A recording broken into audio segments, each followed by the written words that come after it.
Jocelyn Sandoval is going to be leading us in the Pledge of Allegiance. Come on up. Tell us a little bit about yourself and then lead us in the pledge. Good evening. My name is Jocelyn Sandoval, and I'm from Centennial High School, and we will be doing a mock trial presentation today. Thank you. Please stand. I pledge of allegiance to the flag of the United States of America and to the republic for which it stands, one nation, under God, indivisible, with liberty and justice for all. Thank you, Jocelyn. Roll call, please. Julie Beechner. Here. Joe Marcano. Here. Mary Little. Here. Jose Gonzalez. Lori Eskew. Here. James Robinson. Here. Lori Cisneros. Here. Anaí Valencia. Here. Thank you. Thank you. Adoption of the agenda, item 1.4. Do we have a motion? Thank you. Motion to adopt? All those in favor? Any discussion? Well, all those in favor didn't hear anything. I'll second. I thought Do we there have a was, second? Okay. yeah, it was Jim. All Aye. those in favor? Any discussion? Thank you. Any opposed? So ordered. Item 1.5, motion of minutes for January 14th, 2025. Move to approve? Second. All those in favor? Aye. Any discussion?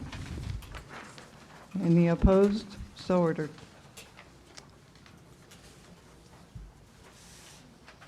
And do we have public comments tonight? How many? About 5. All right. Yep, 5. Okay. Each person will have 3 minutes for public comments. So we'll go ahead and say the name. Okay. Wayne Wong. My name is Wayne Wong.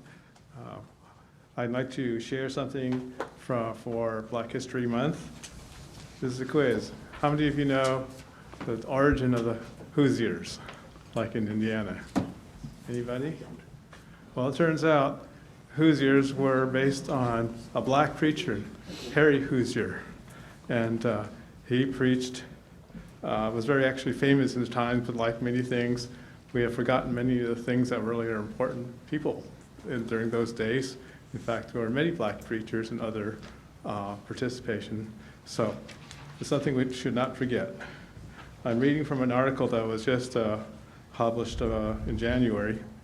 African preacher. Prior to the rise of the Second Great Awakening in the 1790s, Harry Hoosier had traveled for nearly a decade within Methodist circles, accompanying some of the most well-known Methodist leaders of the late 18th century on evangelistic tours.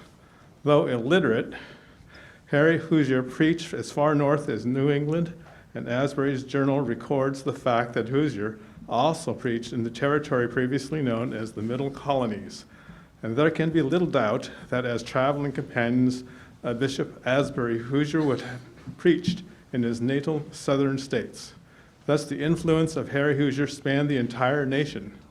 Along with the growing number of Methodists, Hoosier's impact was very extensive, so it is only natural that his name should become associated with those who attended his preaching appointments and who held to his Methodist theology.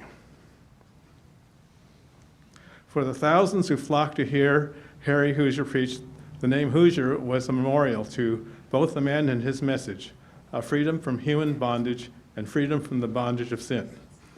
People from Indiana should take pride in having the most distinctive state nickname, that they may justly exercise greater appreciation for the person whose name it was.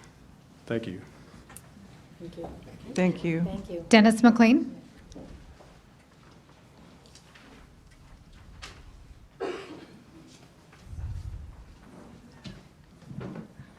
Good evening, Superintendent, student representative, and board trustees. I want to say it is refreshing to see new faces and different personalities on this board. I'm looking forward to new leadership, much like we have in the current White House. I wish all of us good luck as we face evil in our world. Today, I will continue to push for parental rights and the downfall of the woke agenda. We must restore early philosophy, bring back moral code, religion, morality, and knowledge. Thank you for letting me speak. Thank you, Dennis. Matthew Garrett. Hello, my name is Matthew Garrett. I'm a recently retired professor of history, educational consultant, and father of 3 young ladies who are currently being educated here in Kern County. And as I've taught American history at Bakersfield College, I have noticed over and over again, semester after semester, one huge hole in the knowledge of the students who are graduating out of the high schools and are coming to the college. And that is semester after semester, I get to teaching American history, and I eventually cover the American South. We talk about plantations and slavery. And I ask my students each time, each semester, what makes slavery wrong? I mean, certainly we all agree that slavery is wrong, right? But what makes it wrong? Why is it wrong? Can you give me a good reason why slavery is wrong? And time and again, students simply say, well, it just is. They've lost the capacity to understand why they believe what they believe. And I think that's a problem. Now, the real answer to that question, in case you're wondering, is that it violates a more basic fundamental principle of our system. That our system, our government, our society was founded on ideas such as all men are created equal by a creator. All men and women are equal. We have unalienable rights. That's Thomas Jefferson has written in our Declaration of Independence, and it carries through into our judicial system. Equality is our guiding light. Somehow they lost that. Maybe it's partially because the next question is a little disturbing. Well, where did Thomas Jefferson get that information from? Where did that idea come from? And that takes us back to our Judeo-Christian roots, which are really inappropriate in education, right? We can't talk about those. There's been this mistaken belief that we somehow can't talk about religion, and as a result, religion has been exiled from the history books in a way that's really inappropriate. Religion was powerful in moving past people in American history. It drove them, it helped them to make the decisions that led them to create the world we live in. And so we ought not be afraid of religion. Certainly we don't want to live in a theocracy right now, but we do need to recognize that religion's important. And getting back to those values that are articulated in the 10 Commandments and the Judeo-Christian roots is valuable in helping people, our students, our community, understand why slavery's wrong, why discrimination's wrong, why racism's wrong. They need to be able to understand the roots of the things they believe in. Thank you. Thank you. Thank you. Tanya Holt.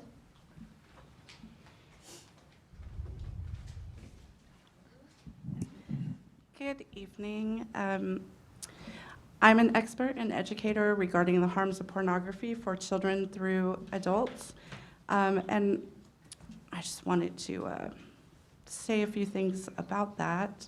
1 in 3 kids say they've seen explicit hardcore porn by the age of 12. That means even younger than 12 have been introduced to hardcore pornography, which equates to roughly 25 million children in the US. 44% of males ages 11 through 16 who saw hardcore pornography said it gave them ideas about the type of sex they wanted to try. 88% of pornography scenes contain sexual violence against women. A study of 14 to 19-year-olds found that females who consume pornographic videos were at a significantly greater risk of being victims of sexual harassment or sexual assault. Many kids and teens who view pornography grow into adults who continue to view it. Many of these men will become buyers of trafficked victims, creating this never-ending cycle of demand here in the US. Many of these men and/or women will move into downloading and distributing child pornography. I've met with Mr. Mendeborough last year, asking to present harms of pornography to your staff and age-appropriate curriculum to your students. He shrugged it off, saying there's really no need because they have great filtering systems in place. With all respect, I was very grateful to have that time to meet with him, but I was rather disappointed that it was shrugged off to just simply filtering systems on the school computers. The education of human trafficking in schools is urgent, just as the education of the harms of pornography is as well, so we don't continue to raise up buyers of sex-trafficked minors and adults. Thank you for giving me this time and listening. Thank you, Tanya. Thank you. Glenn Clayton.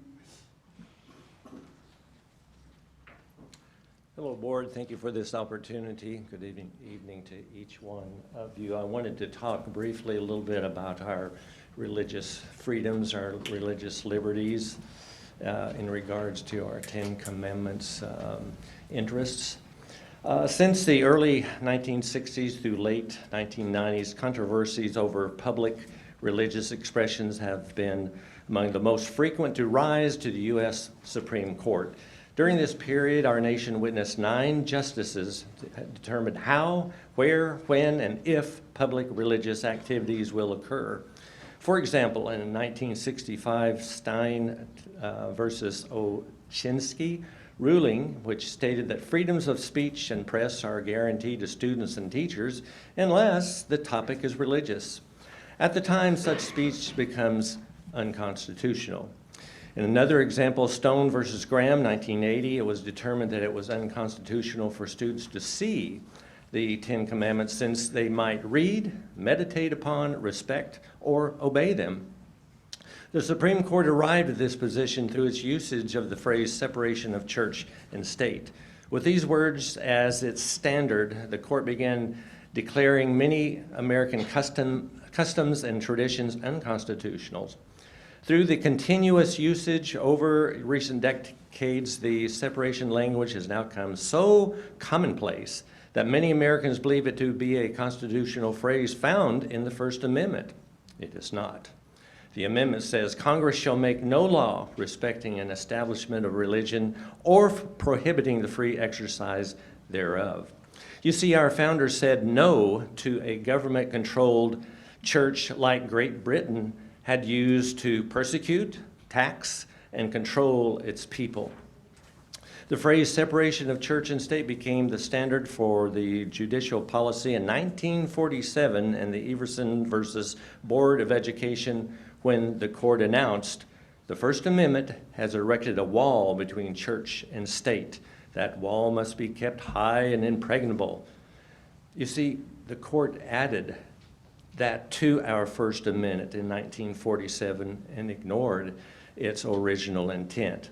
And that, ladies and gentlemen, is unconstitutional. Thank you for your time. Thank you, Glenn. Jan Lundy.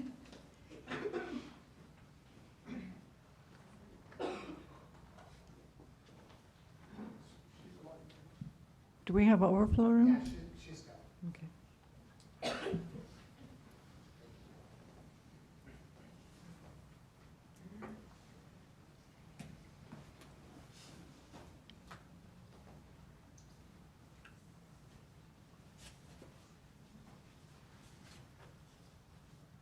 Hello, my name is Jan Lundy. Sorry I had to come from so far over there.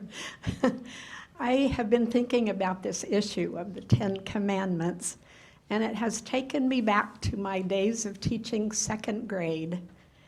One of the things that we covered in second grade was the rainforest, and we would talk about and read about also the different layers of the rainforest and the plants that grew at each level and the animals that lived there. And after we did all of that, we would color a picture showing these animals and plants, and we would put them into a book, and the kids got to take them home the night of open house at the end of the year. And that was so much fun. Those are some of my best memories of teaching. But it took a lot of time to do that, to fit in coloring. And then as there was more and more testing required, we didn't have time to do that anymore. We just read out of a book. Fast forward a few years, I thought if someone had told me I had to teach the 10 Commandments, I would say, well, okay, I would love to do that, but what am I not going to teach then? Because there was not enough time to teach everything we were required to teach. And I just think that that's something that we need to consider. Not necessarily teaching it. One thing about the rainforest or the 10 Commandments is you can work it in with American history. So it wouldn't take nearly as much time as we spent on coloring rainforest books, although that was a lot more fun. And I've been told by a couple of sources that where the 10 Commandments are posted in various states and schools, that the students' grades have increased greatly, have gone up. And if that's true, that's the only reason I need right there to say, boy, let's post the 10 Commandments. Thank you. Thank you, Jen. The final speaker of the evening will be Paula Bray.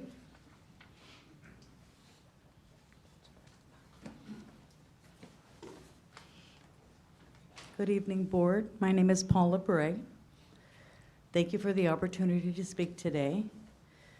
I come before you not as a politician, not as an activist, but as a concerned member of our community who believes in the boundless potential of our students. Kern County is home to bright, talented, and hardworking children, children who deserve every opportunity to succeed. But the reality is, too many of our students are struggling with basic literacy and numeracy skills. According to recent data, only about 38% of our students meet basic standards in English language arts, and math proficiency remains even lower. These numbers are not just statistics. They represent real children, children who are falling behind, children who are losing confidence, and who may face a lifetime of obstacles if we do not take action. Education is a great equalizer. It opens doors, it creates opportunities, and it lifts families out of poverty. But without strong foundational skills in reading, writing, and math, our students will continue to face barriers to higher education and meaningful careers. And that is why I urge you today to focus on what truly matters, investing in the academic success of our children. We have the power to make a difference. And while we may have discussions about various symbolic measures in our schools, let's be clear. Posting the 10 Commandments in classrooms will not teach a child to read. It will not help them solve a math problem. It will not prepare them for college or the workforce. What will? Investing in proven, research-based strategies that directly support student achievement. Tonight, I wear a pink triangle to honor our brothers and sisters of the trans community. This is a group of people who the current occupant of the Oval Office believes that he has caused to cease to exist with the stroke of a pen. This pink triangle is to remind you that these people exist and that they are members of our community. Thank you. Thank you, Paula.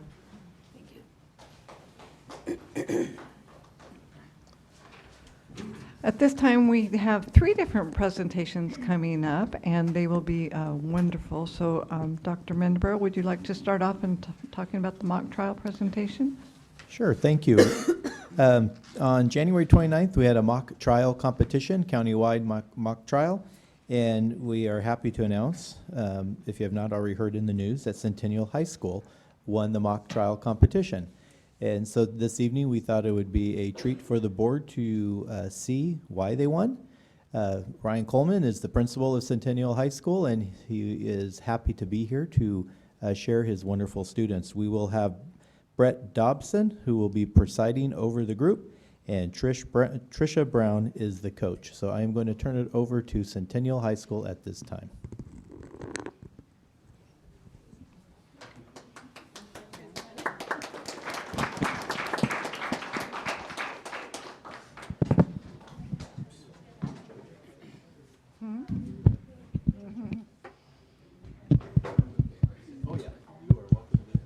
It's your stage.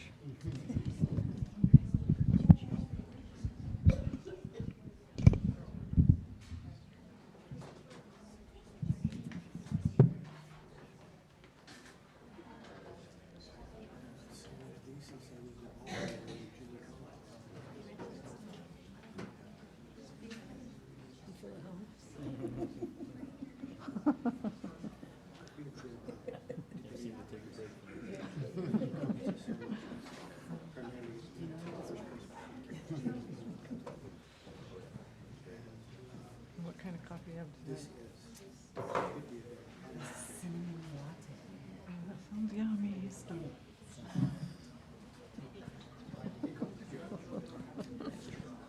I love cinnamon.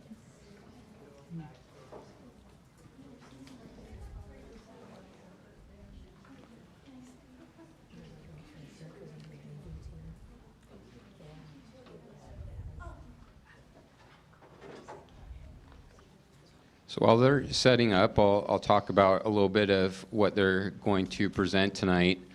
My name is Brett Dobson. Good evening, board members. Thanks for having us here. I coached mock trial for 21 years at Desert High School, and then at Centennial High School. And then I have retired from that, and Tricia Brown is our head coach. Tonight, we are going to do little pieces of the trial, and normally, of course, we'd be going against another school. So it would be our prosecution team against another school's defense team, or our defense team against another school's prosecution team. And we're just going to start with introductions. Can we start with the prosecution, please? Good evening, Your Honor. My name is Jocelyn Sandoval, and together with my co-counsel, Haley Tatt, good evening, Your Honor. We represent the people of the state of California in today's trial. At this time, we now ask that our witnesses please stand and introduce themselves in the order they'll be testifying. Good evening, Your Honor. My name is Elizabeth Serta, and today I am Taylor Alexander, the victim. Good evening, Your Honor. My name is Grayson Miller, and today I am Deputy Riley Kim, the lead investigator. Good evening, Your Honor. My name is Carol Yakov, and today I am Ali Sandoval, the journalist. Thank you. And for the defense?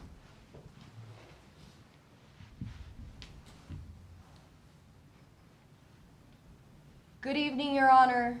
My name is Alex Martin, and together with my co-counsel, Claire Sines. Good evening, Your Honor. We will be representing our client, Logan Gold, in today's proceedings. At this time, we ask that our witnesses please introduce themselves in the order they will be testifying.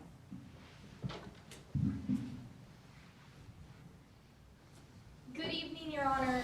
My name is Samantha Haas, and today I am Harper Doré, the loving wife of the defendant. Good evening, Your Honor. My name is Adam Brady, and today I am Dr. Cody Palmer, the private forensic investigator. Good evening, Your Honor. My name is Ishan Guy, and today I am Logan Gold, the wrongfully accused defendant. This now concludes the introductions for the defense.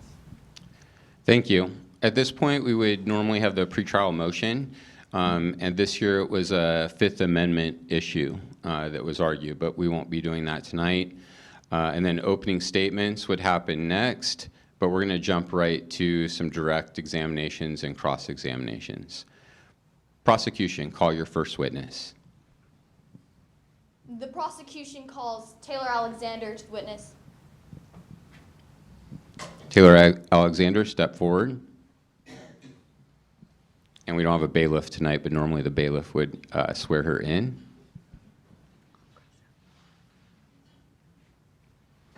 Good evening, Miss Alexander. Good evening. And what do you do for a living? I rent out vacation rentals, and then back in 2023, I made the decision to run for Emerald Bend City Council.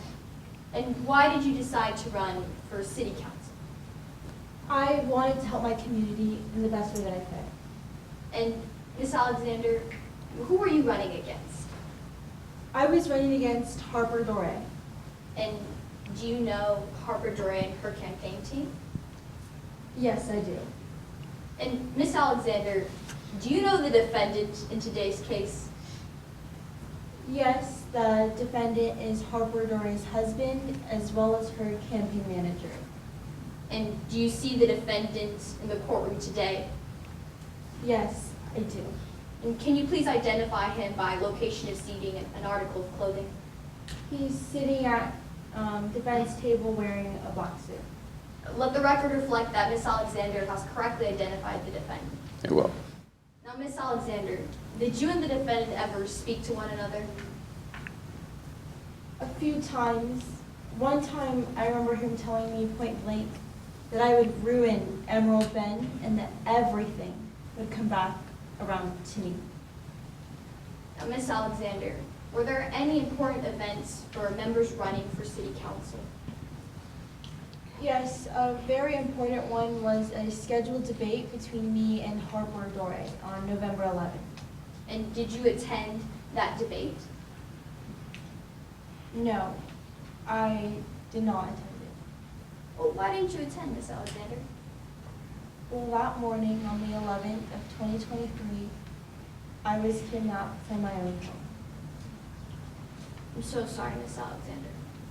But I want to walk through the morning of November 11th. What did you do that morning?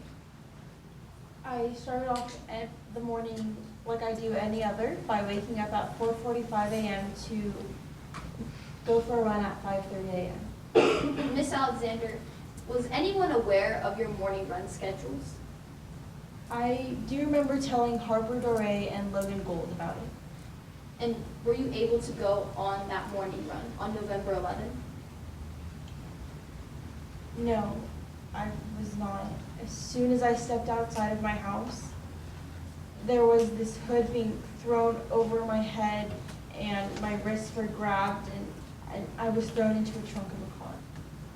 Miss Alexander, were you taken anywhere?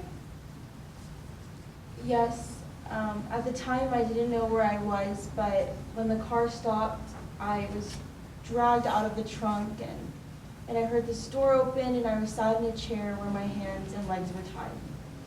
While you were in that chair, did anything else happen?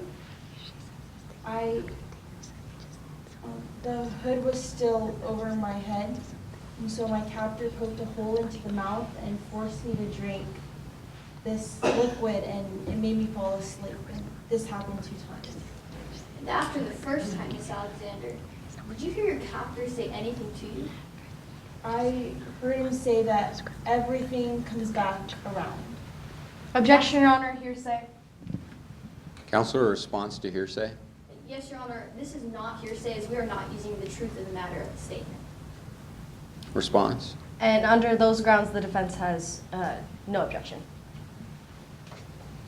Now, Miss Alexander, you said that it happened twice. After that second time, did you notice anything different? Well, when I woke back up, I realized that I was no longer tied. So I took the hood off and I realized that I was in the shed of one of my rental properties, 1335 Lakeside Drive.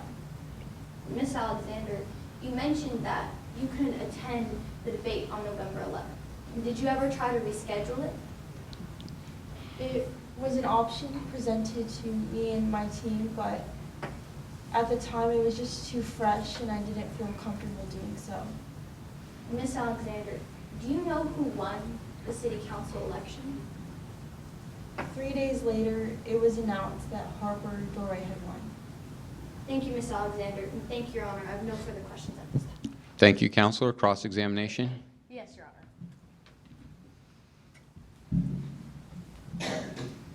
Good evening, Ms. Alexander. Good evening. In the 2023 election for City Council, you were running against Harper Dore, yes? Yes, I was. The biggest issue in this election was over vacation rentals, correct? Yes, that is true. You are in favor of vacation rentals, right? Yes, I believe it will help the economy of Emerald Bend. And Ms. Harper Dore was against, correct? Yes, she was. And you were really nervous for this election, weren't you? Yes, as anyone would be in this position. Now, you yourself own 2 rental properties, isn't that right, Ms. Alexander? Yes, that is true. And these became your only source of income after you had lost your job, isn't that true? Yes, selling my vacation rentals was a job for me. So you were very reliant on winning this election for City Council, right? I wouldn't say very reliant, because either way I would be able to sell my vacation rentals. Okay, Ms. Alexander. Now I want to move on to your views of Harper Dore and Logan Gold. You believe that they are horrible for Emerald Bend, isn't that right? I believe that the policies that they would bring into Emerald Bend would hurt Emerald Bend. You believe that they need to be stopped, right? Then again, their policies. Now I want to talk about November 11th, 2023. You were kidnapped on the way to your morning run, correct?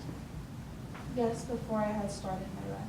And you were taken to your own rental property, 1335 Lakeside Drive, yes?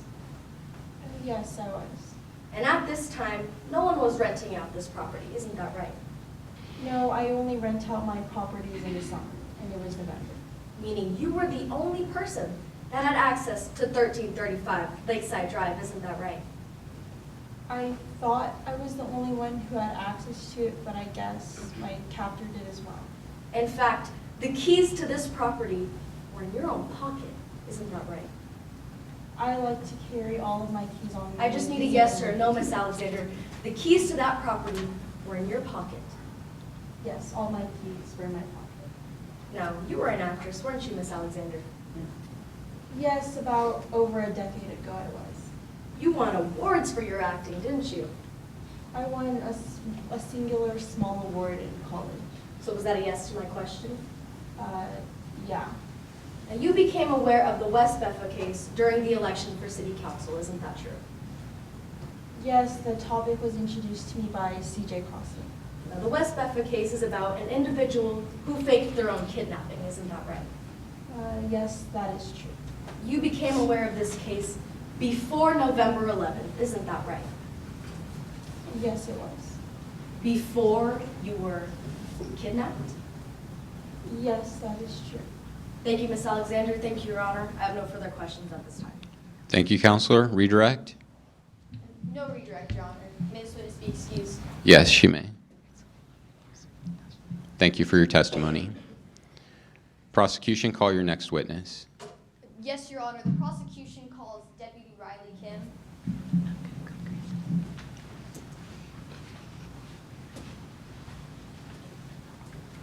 Excuse me. You may proceed. Excuse me, I haven't done this direct. I'm simply filling in, so pardon me for not being completely memorized.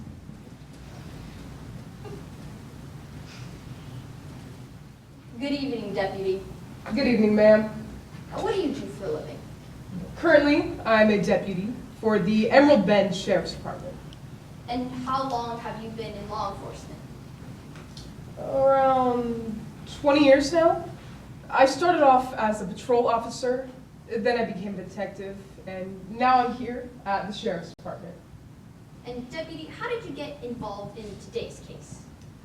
Well, you know, it was just any other day at the office when I got a phone call about a kidnapping to the address of 1335 Lakeside Drive from Taylor Alexander.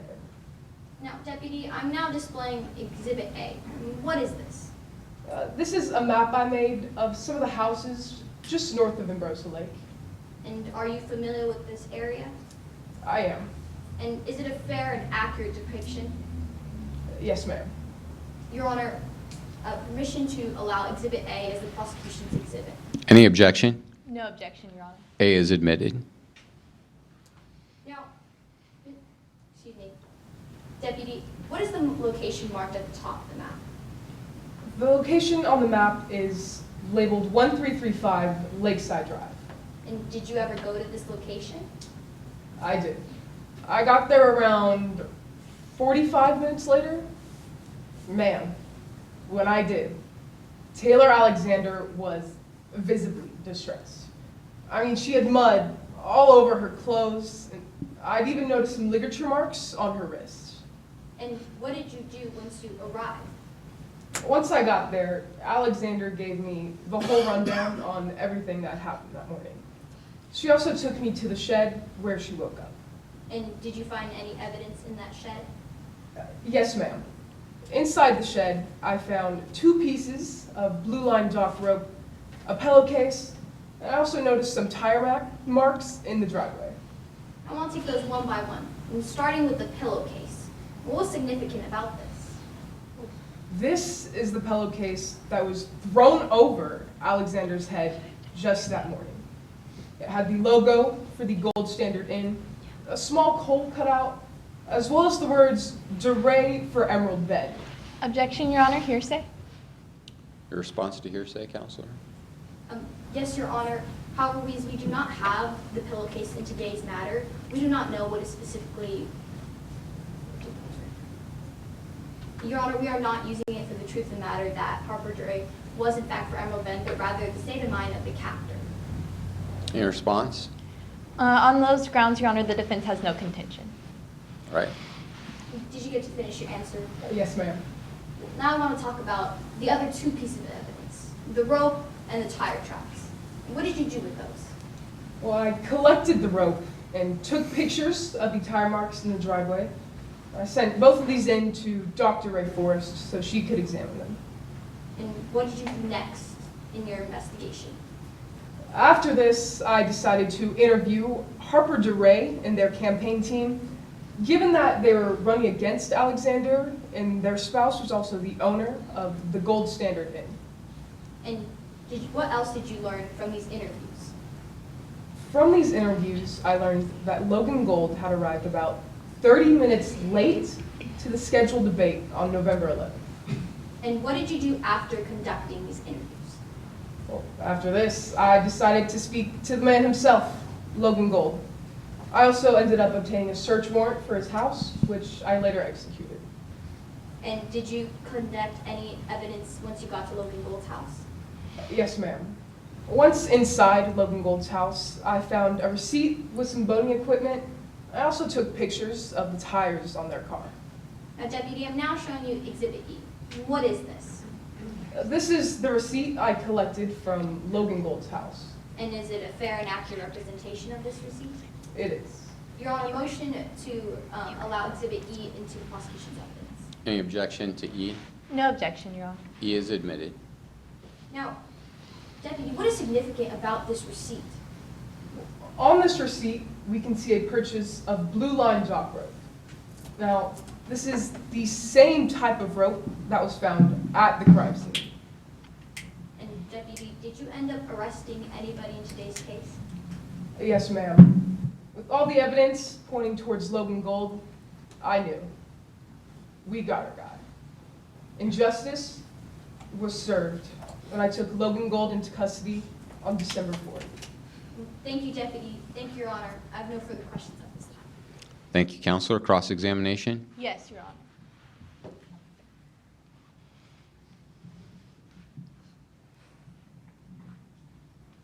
Good evening, Deputy.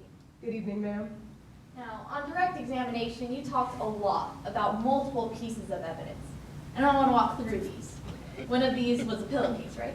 That's correct. Now, you'd agree this was a major piece of evidence in this case, right? I would say so, yeah. But, Deputy, this major piece of evidence was lost, wasn't it? Unfortunately, this was out of my control. However, this evidence was lost. It was lost by your sheriff's department? Well, it's not my sheriff's department. I just happen to work for them. Okay then.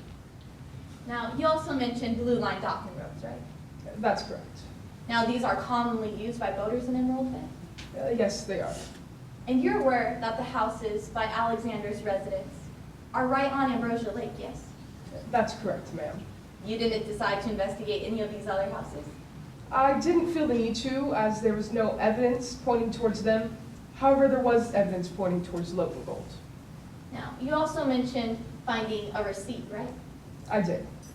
You mentioned this indicated a purchase of Blue Line docking ropes? That's correct. However, this was in addition to other boating supplies, right? That is right. And you're aware Logan Gold owns a boat? I think he does, yeah.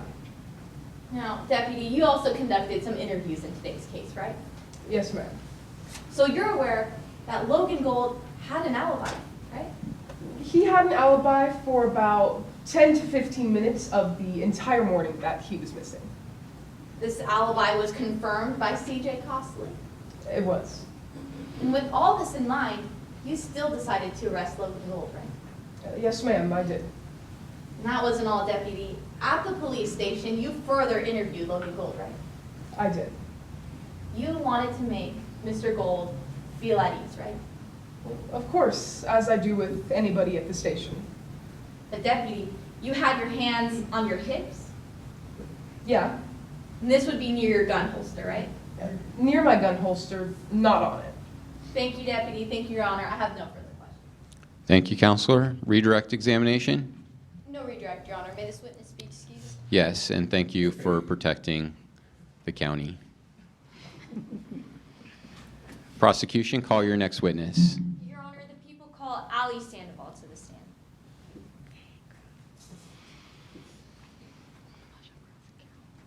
May I proceed? You may. Good evening, Miss Sandoval. Good evening. Excuse me. What do you do for a living? I'm a journalist for the Emerald Bend Daily Reporter. And what kind of things do you write about? I write about all the things going on around town, but more recently I've been covering the race for city council between Harper Duray and Taylor Alexander. Miss Sandoval, do you know who Logan Gold is? Yes, he is Harper Duray's husband and campaign manager. He's never late to anything. And did you ever see Logan Gold interact with Taylor Alexander? Yes, and one time I even heard him tell her that whatever destruction she had caused would come back around to her. Miss Sandoval, you said you covered all of the events for the election of city council member. Was there ever supposed to be a debate before they announced the election results? Yes, on Saturday, November 11th in 2023. Did you attend this debate? I did, yes. Did you see Harper Dover present? Yes, she arrived around the same time I did, around 11 that morning. Was Logan Gold present?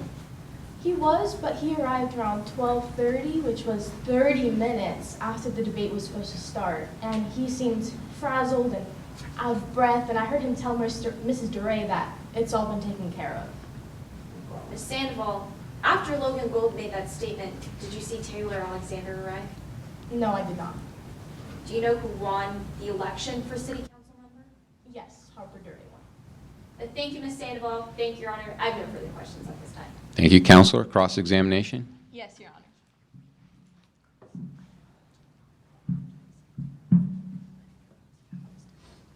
Good evening, Miss Sandoval. Good evening.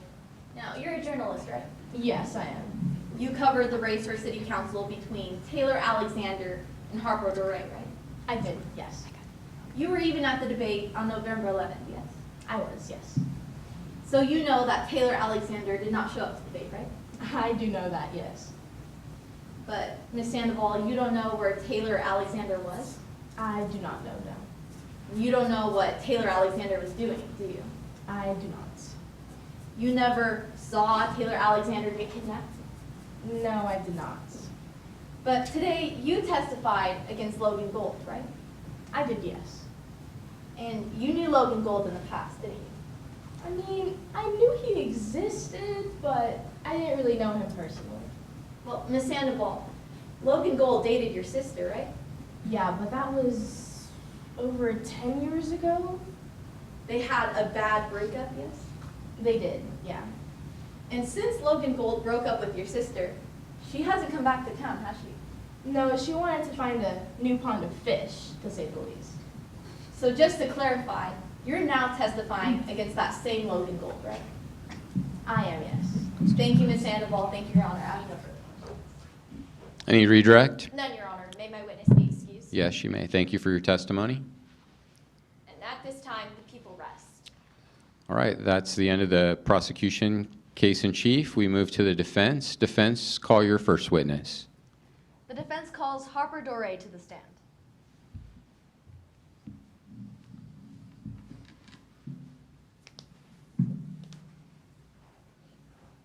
Good evening, Ms. Dore. Good evening. What do you do for a living? I am currently the councilwoman of the beautiful Emerald Bend and have been since 2023. When you ran in 2023, who was your opponent? I was running against Taylor Alexander. Were you and Taylor Alexander on good terms?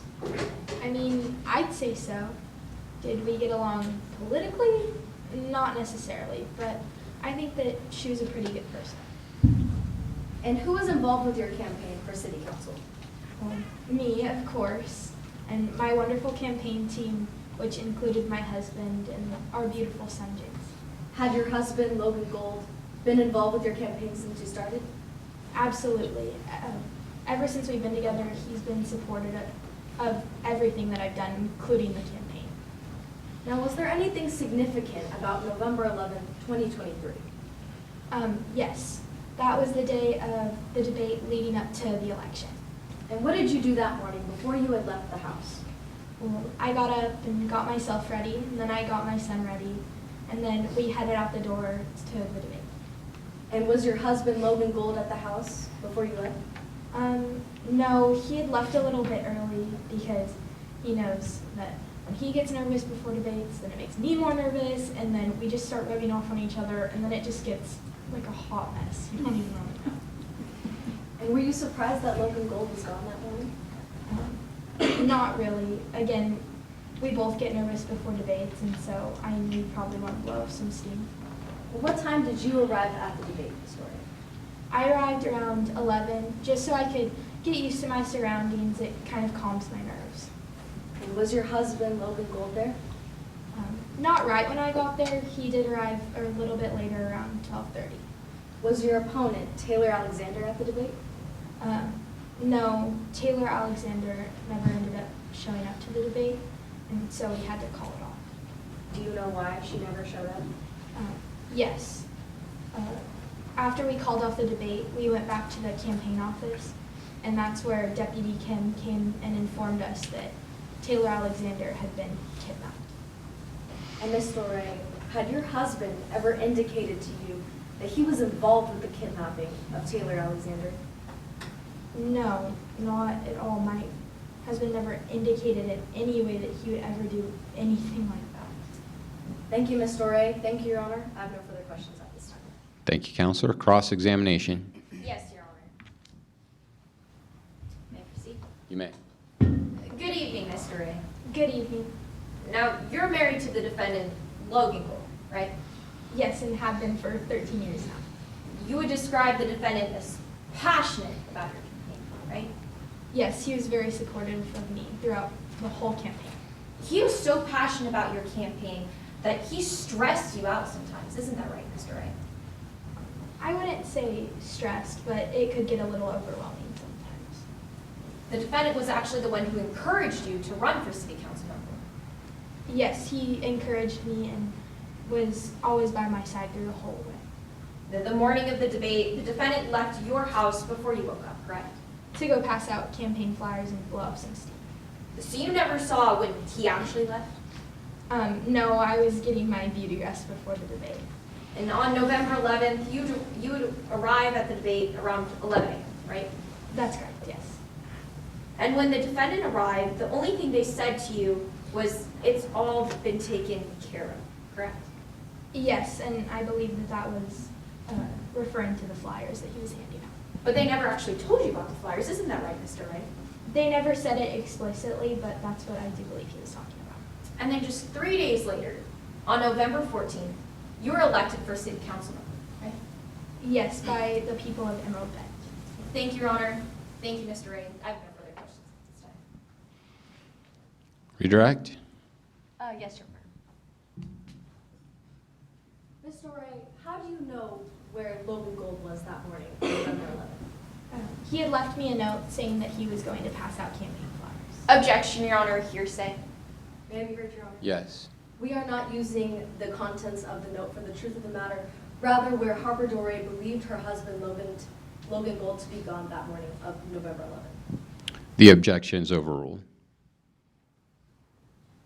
And that's undertaken, Your Honor. May this witness please be excused? Yes. Thank you for your testimony. Defense, call your next witness. The defense calls Dr. Cody Palmer to the stand.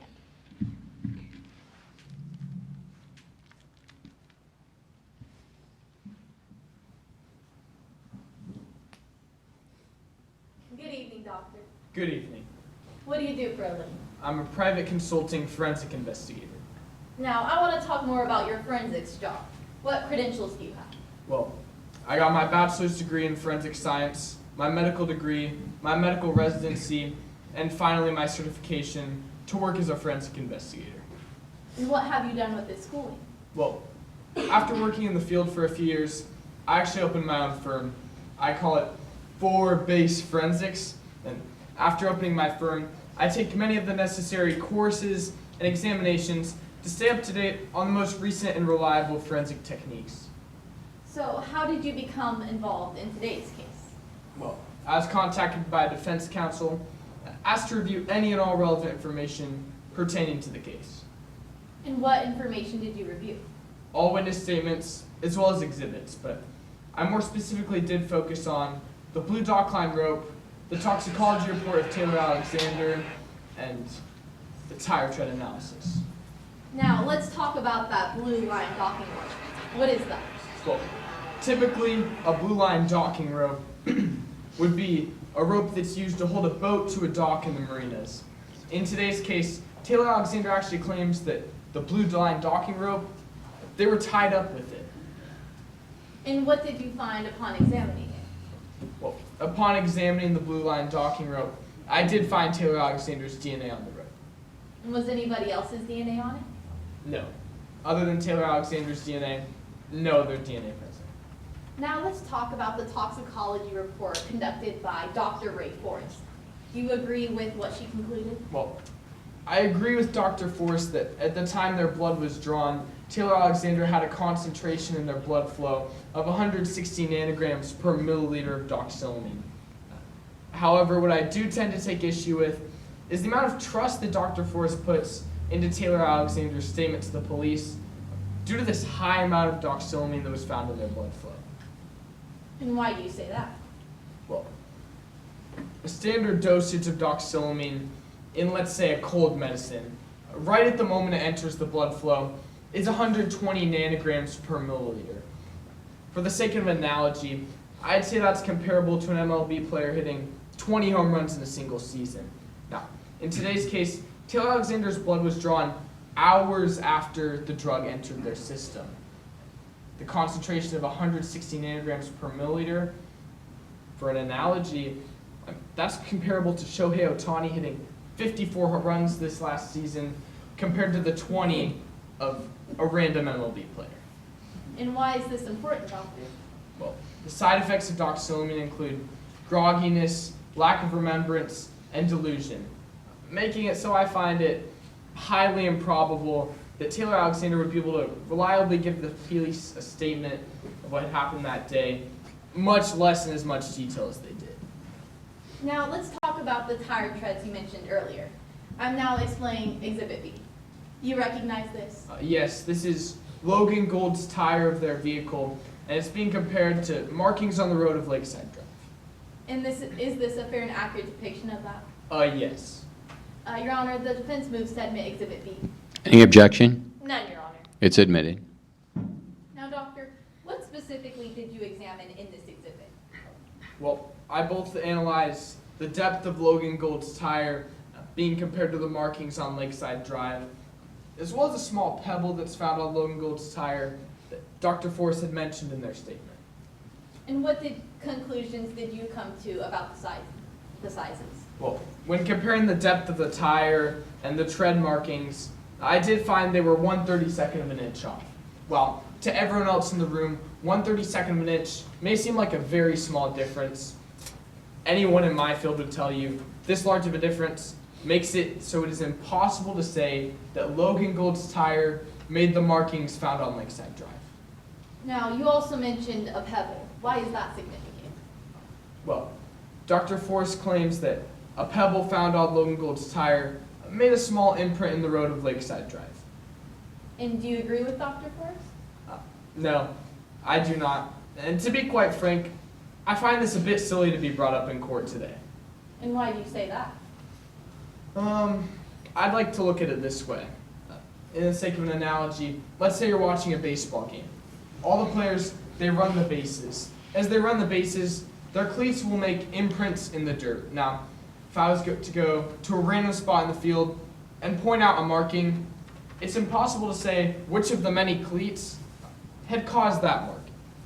Well, doctor, why is that important to today's case? Well, similar to the baseball cleat analogy, there's even millions of rocks in the road of Emerald Bend, making it impossible to declare that the one marking on Lakeside Drive came from Logan Gould's tire, the pebble found on the tire. Now, based on all the evidence you reviewed, did you come to any conclusions on today's case? Yes, I came to two conclusions. The first, Taylor Alexander's statement to the police cannot be relied upon due to the extreme amount of doxylamine in their blood flow. And the second, there's no evidence that points Logan Gould to the crime scene. Thank you, doctor. Thank you, Your Honor. I have no further questions. Thank you, Counselor. Cross-examination, let's keep it brief for the sake of time. Counselor? Yes, Your Honor. I proceed. Yes. Good evening, Doctor. Good evening. You reviewed Dr. Forrest's toxicology report, Yes. and there were 160 nanograms of doxylamine in Miss Alexander's system. Yes, This is well over the therapeutic dose. that is correct. In fact, it was well over the therapeutic dose, enough to be administered in 2 doses, right? Yes, that is one of many possibilities. Having 2 doses would align with Miss Alexander's story. It would align with their claims, yes. Doxylamine is usually found in cough syrup, right? Yes, that is one medication that would have doxylamine inside of it. Cough syrup is usually taken orally. Yes. So in this case, having doxylamine administered orally would align with Miss Alexander's story, correct? If cough syrup was how they were got a hold of doxylamine into their bloodstream, yes, that would make sense. Doxylamine doesn't require any special administration, In the case of a cold medicine, no. so it wouldn't require a needle In the case of a cold medicine, no, just orally. or any special training to administer. No. Now you also reviewed the blue dock line ropes in today's case, right? Yes, The width matched the ligature marks found on Miss Alexander's wrist. that is correct. Now, doctor, you said yourself that binding your own wrist is a tricky procedure, isn't it right? It's tricky, far from impossible. You'd agree that under the effects of doxylamine, it'd be far trickier, correct? Yes, far trickier. I still believe it could be done. You also examined Exhibit B. Correct. So you recognize that the position of the pebble imprint on 1335 Lakeside Drive and the position of the pebble in Logan Gould's tires were the same, correct? I find the positioning the same, markings not so much. But the position matched, yes or no? Yes. Now, yes or no, doctor, Logan Gould's tires were the same exact brand as the tire imprints found on 1335 Lakeside Drive. Yes, very common brand of tires. Thank you, doctor. Thank you, Your Honor. I have no further questions at this time. Thank you, Counselor. Redirect. No redirect, Your Honor. May this witness be excused. Thank you, Counselor. Yes, he may be excused. Thank you for your testimony. And finally, the defense calls Logan Gould to the stand.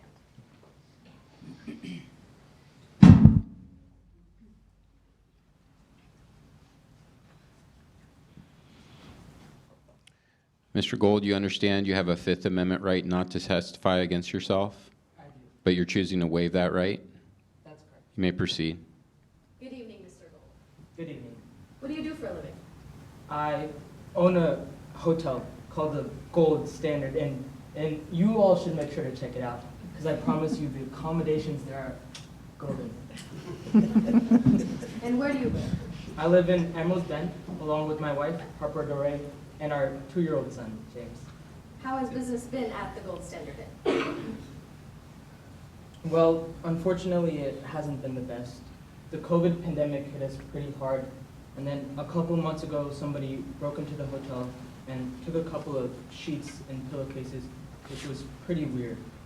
How are you involved in today's case, Mr. Gold? Well, my wife, Harper, was running for the 2023 election for city council, and I was her assistant campaign manager. Regarding that election, however, I was arrested for kidnapping. Were there any significant events before the election for city council? Yes. Before the election, about 3 days before, there was supposed to be a big debate between my wife and her opponent, Taylor Alexander. And what time did that start? It was supposed to begin at noon, but the weird thing is it never actually happened. Do you know why? Yes.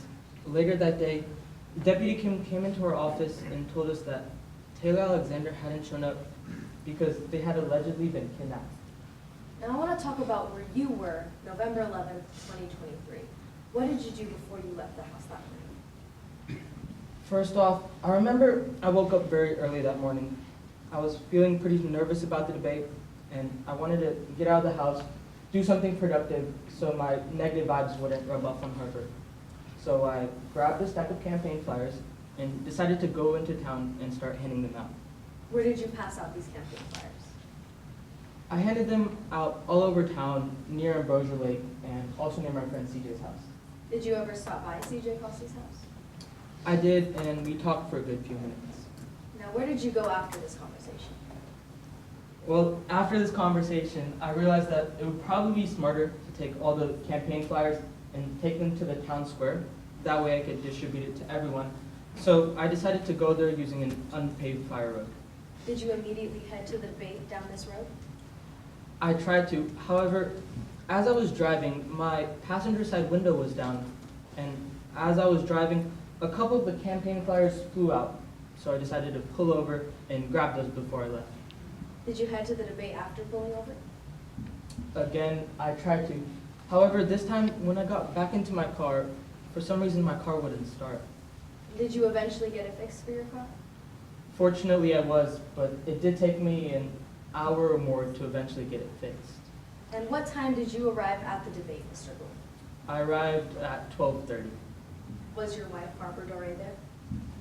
She was, and she made sure to give me an earful for being late. And I'm sorry I have to ask you this, Mr. Gould, but did you kidnap Taylor Alexander on November 11th, 2023? Absolutely not. I had nothing personal against Taylor. We only had some political differences. And I find that kidnapping someone over a debate, it's just plain silly. Thank you, Mr. Gould. Thank you, Your Honor. I have no further questions. Thank you, Counselor. Cross-examination. Yes, Your Honor.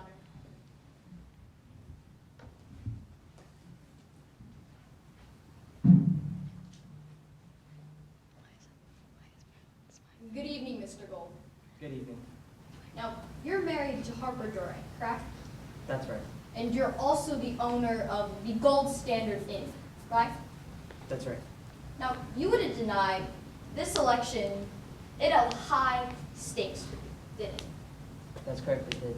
And you also would have denied that vacation rental properties, well, they were a threat to your business, weren't they? Yes, they provided a financial threat to our company. And you're aware that Taylor Alexander was pro those vacation rental properties, right? That's right. Now I want to talk about the day of the debate. On November 11th, you left early.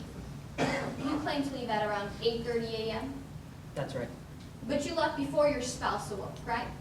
That's right. I didn't want to wake them up, so I made sure to leave them a note, letting them know I was going into town and handing out campaign flyers. Right, so the only form of communication you had that morning was a note you left behind, right? That's right. And you claimed to go pass out flyers around Ambrosia Lake, correct? That's right. And while you were there, you stopped by CJ Costley's house, right? I did. And you spoke to CJ Costley, in your own words, for a few good minutes, right? No, it was for a good few minutes. So that's a yes to my question. No, it was for a good few minutes, not a few minutes. And after that, you didn't speak to anyone else, right? Not explicitly, I didn't speak to anybody else after that, before I reached the debate. And prior to that, you hadn't spoken to anyone else, right? That morning, no. And you claimed to pass out about 10 to 12 flyers, right? It was about 12 flyers, but that's when I realized that it would probably be smarter to go to the town square, so I decided to head there with the rest of the campaign flyers. Right, you claimed to take the flyer road, correct? That's right. And in your own words, it's not a very well-known road, is it? That's right. That's why I decided to use it as a shortcut to get to the town square faster. Right, and while you were on that road, you claimed that your car broke down, right? That's right. Unfortunately, it did break down, but I was able to get a temporary fix. Right, but before that, you didn't see anyone on that road, right? No, I didn't see anybody. However, I'm not sure if anybody else saw me. And no one stopped to help you, did they? Unfortunately not.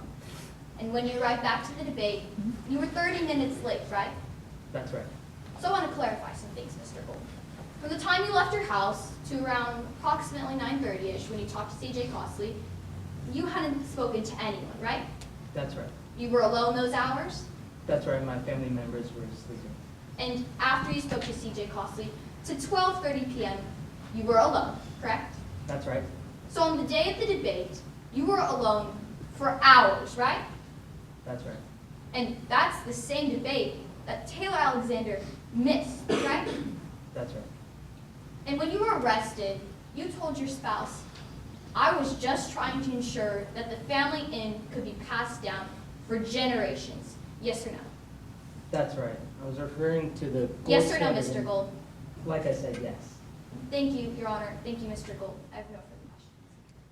Thank you, Counselor. Redirect. No redirect, Your Honor. May this witness please be excused. He may not be excused, but he may return to your defense table. And at this time, the defense rests. All right, at this time, we would have closing arguments from each side, but we won't do that tonight. I know tonight felt really scripted, but normally students really have to think on their feet a lot during the mock trial because the other team is throwing things at us that we're not always 100% ready for. But thank you for having us here tonight. The judge would also issue a verdict. I'll issue a quick verdict. You're guilty, Ishan. And then about a day later, we usually get our scores. But this has been the sixth year in a row that Centennial has won the county now.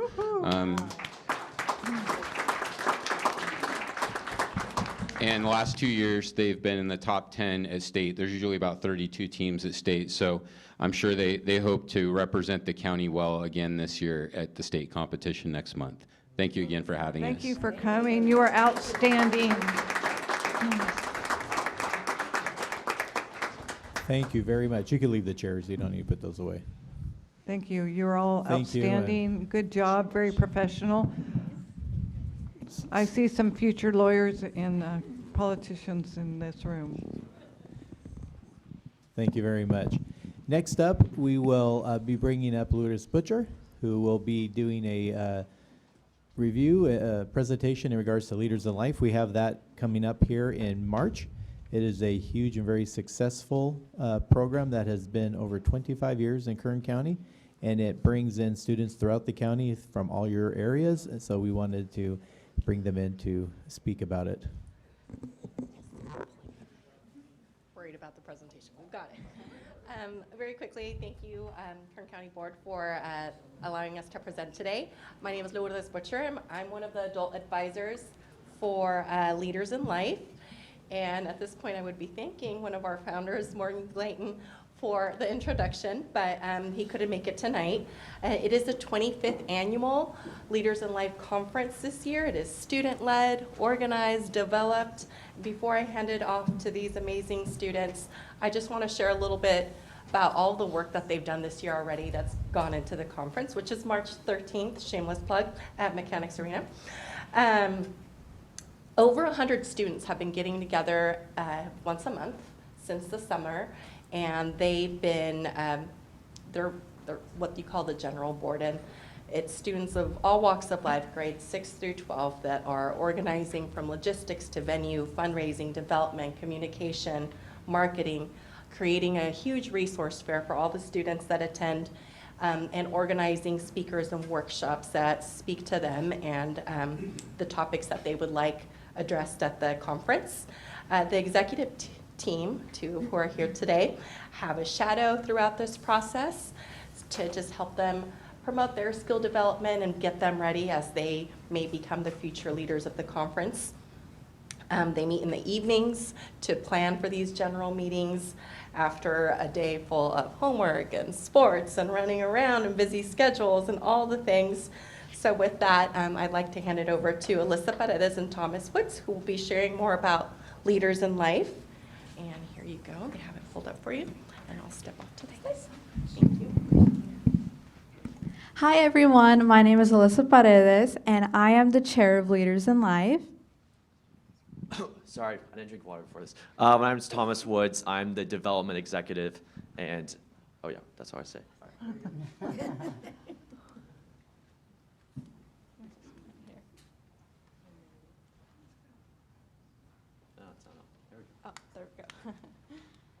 Okay, so we're going to go over a little bit of the background of the conference and what Leaders in Life truly is. So the Leaders in Life conference was founded in 1998 by Morgan Clayton and staff from the Kern County Network for Children and the Kern County Superintendent of Schools office.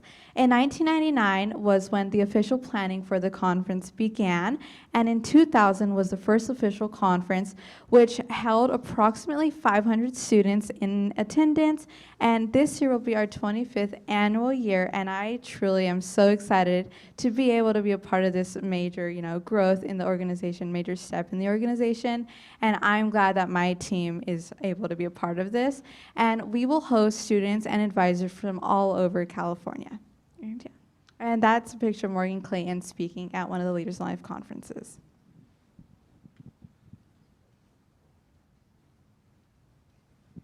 Okay, so who we employ at our Leaders in Life conference, or more on our general committee, is middle and high school students. So what we're trying to do is build them with a proper foundation of skills that they're able to take in the next journey into high school or into college. I know that for many middle schoolers or junior hires, it's a scary time. You're trying to find out where you're at, more just like, what are you good at? What are your aspirations? And Leaders in Life is a great way of doing this. It introduces these kids to how to become a leader, how to public speak, how to collaborate with others. Very important skills that you need for the workforce and just for in general in life. And so, as you can see, there's a couple of pictures of, on the left, you're going to see one of our planning groups. I don't know the exact group, but one of our executive and general committee groups. And then on the right, that's going to be at the conference day, those people in their nice polos looking swaggy. All right.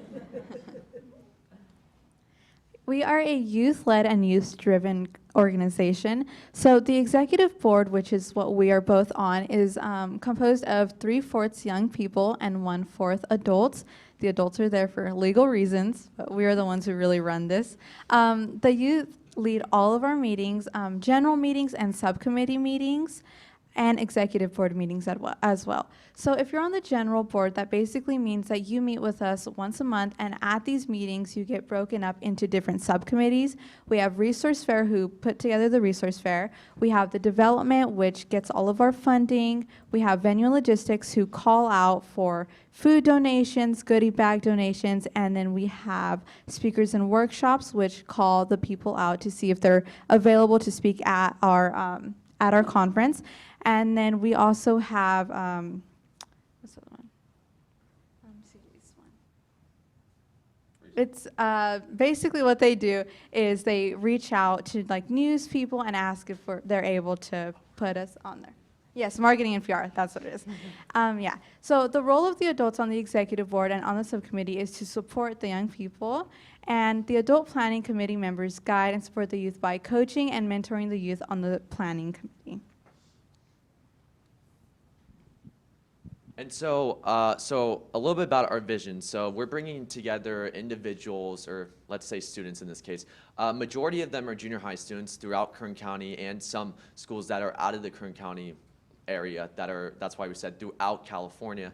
And then we also bring in some high school groups. So why we target majority middle school, like I said earlier, we're trying to get these students exposed to how should I direct my life leading into high school. So we're trying to get them ready going into high school because there's multiple paths you can go down, multiple areas where you could screw up or you can be successful. And we're trying to show these kids the successful paths. So here in Leaders in Life, never mind, I'm just kidding. I thought I was going to tell you about the overview. She's got that slide. Thank you. Okay, so now we're going to go over the format of what the conference day truly looks like. So we start off with a nationally recognized keynote speaker, and this speaker talks about motivation and challenges teenagers face, which personally I think is truly amazing that we also talk about, the challenges, because I think all teenagers should, know that they're not the only ones going through certain situations, and I think that it being publicly announced that it's okay to be going through what you're going through is really important. Then we also have an interactive workshop session, and this is right after our keynote speaker. So all the schools that join or sign up to go to this conference get to select 3 different workshops that they can attend. Some of them are Leaders in Life 101, which is a further, in-depth of what Leaders in Life is and how you can join. We also have a DUI workshop, which is where we actually have a real live case going on. And this year we're going to have, Yeah, so the driving under the influence case, I mean, you guys probably know what that is, but what we talk to students about is what goes on when you are accused or allegedly being prosecuted for driving under the influence. So we tell these kids basically, hey, you're gonna go to court and this is what's gonna happen if you make this mistake. Again, we're showing that path where, if you drink and drive, this is where you will end up. It's just, some of the kids came out, they're pretty scared. They're like, I never want to do that. But that's what we're trying to do. We're trying to show them, like, this is not what you want to do when going to high school. No parties, no parties. And then after the workshop rooms, we also have a resource fair, which basically hosts colleges, different resources, and all of these people that go to this resource fair have booths set up, which allows them to give out information and packets for the students, who are interested and want to reach out later. And then after resource fair, we have a closing speaker, which basically is like a keynote speaker, but closing.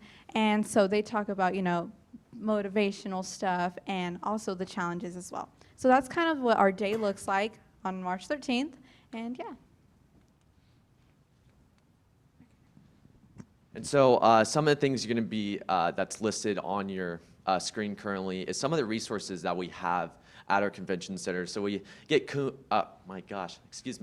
tutoring, public health, U.S. Army, Marines. So again, showing them possible venue or areas that they can go into their career. It's not only college, but you can also go into the Army. So we're showing them that because it's never too early to start thinking about college. I know personally, I wish I started thinking my freshman year. And so showing these middle schoolers that, hey, wait, there's a college that I can go to when I'm older? Oh, that's awesome. And so that's what we're showing them. And we have some other ones, Hall Ambulance, Foster Youth Services. This is an awesome one that one of our committees puts on our resource fair that they work on the entire year.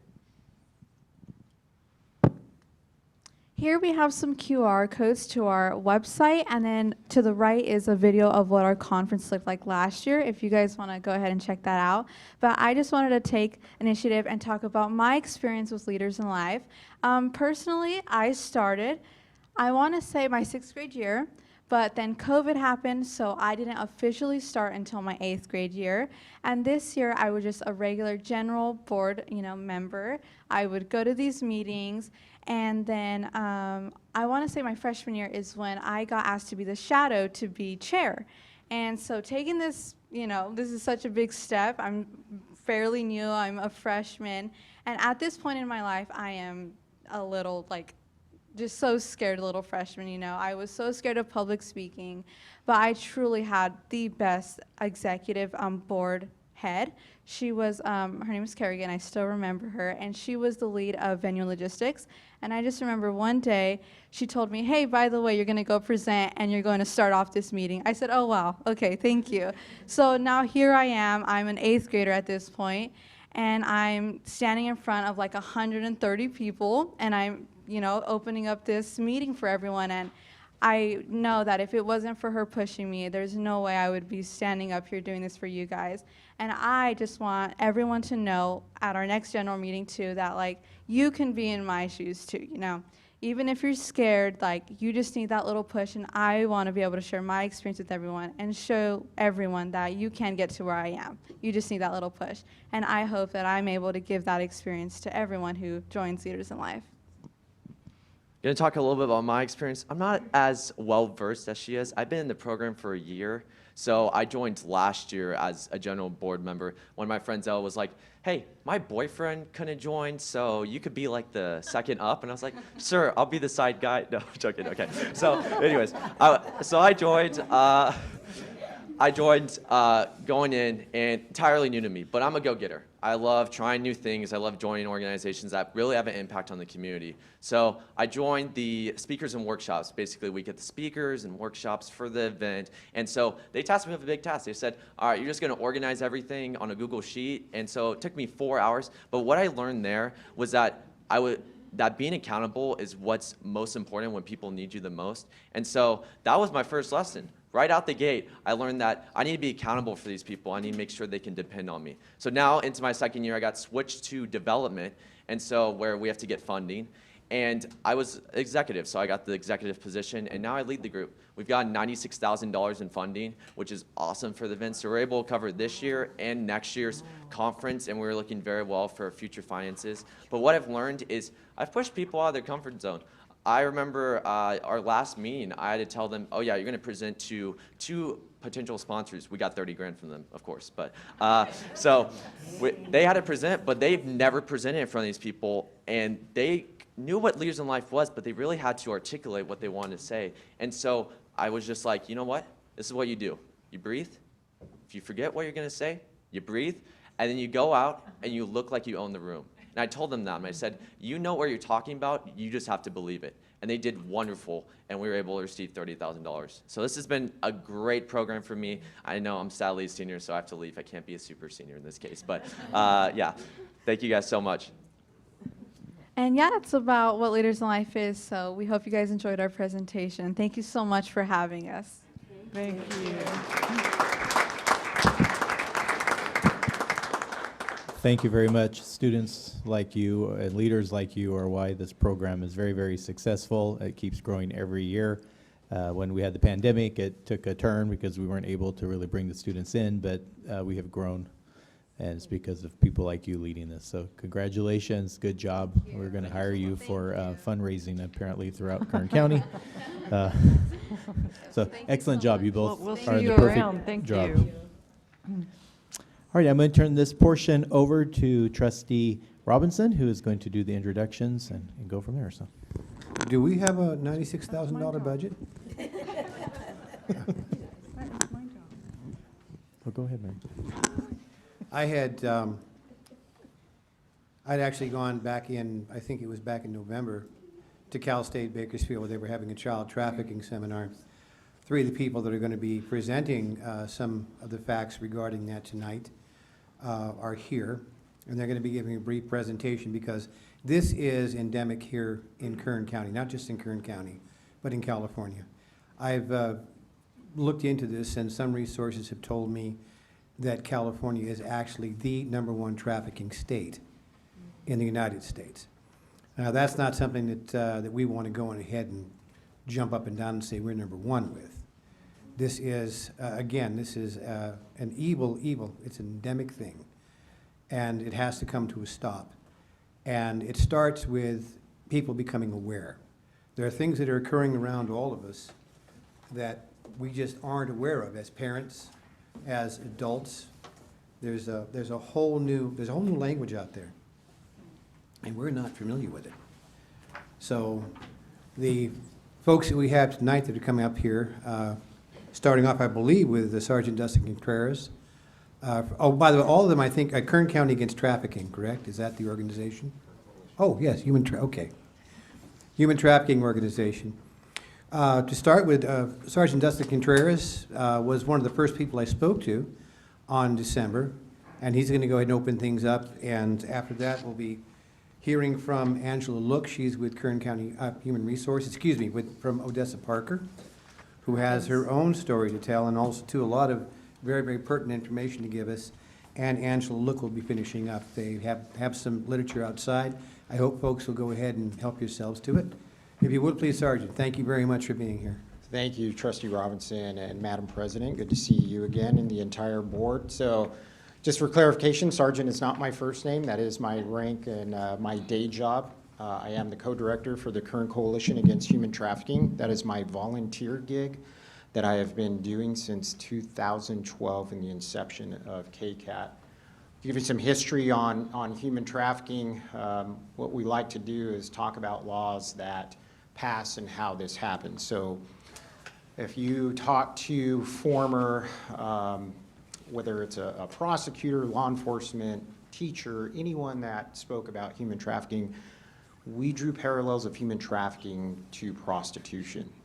And what we didn't see was, we saw the buyer and we saw the prostitute, and we deemed that as what we maybe thought what human trafficking was. Now, most of you on the board are a lot younger than I am, and you probably remember Starsky and Hutch, where maybe things were pushed out from a media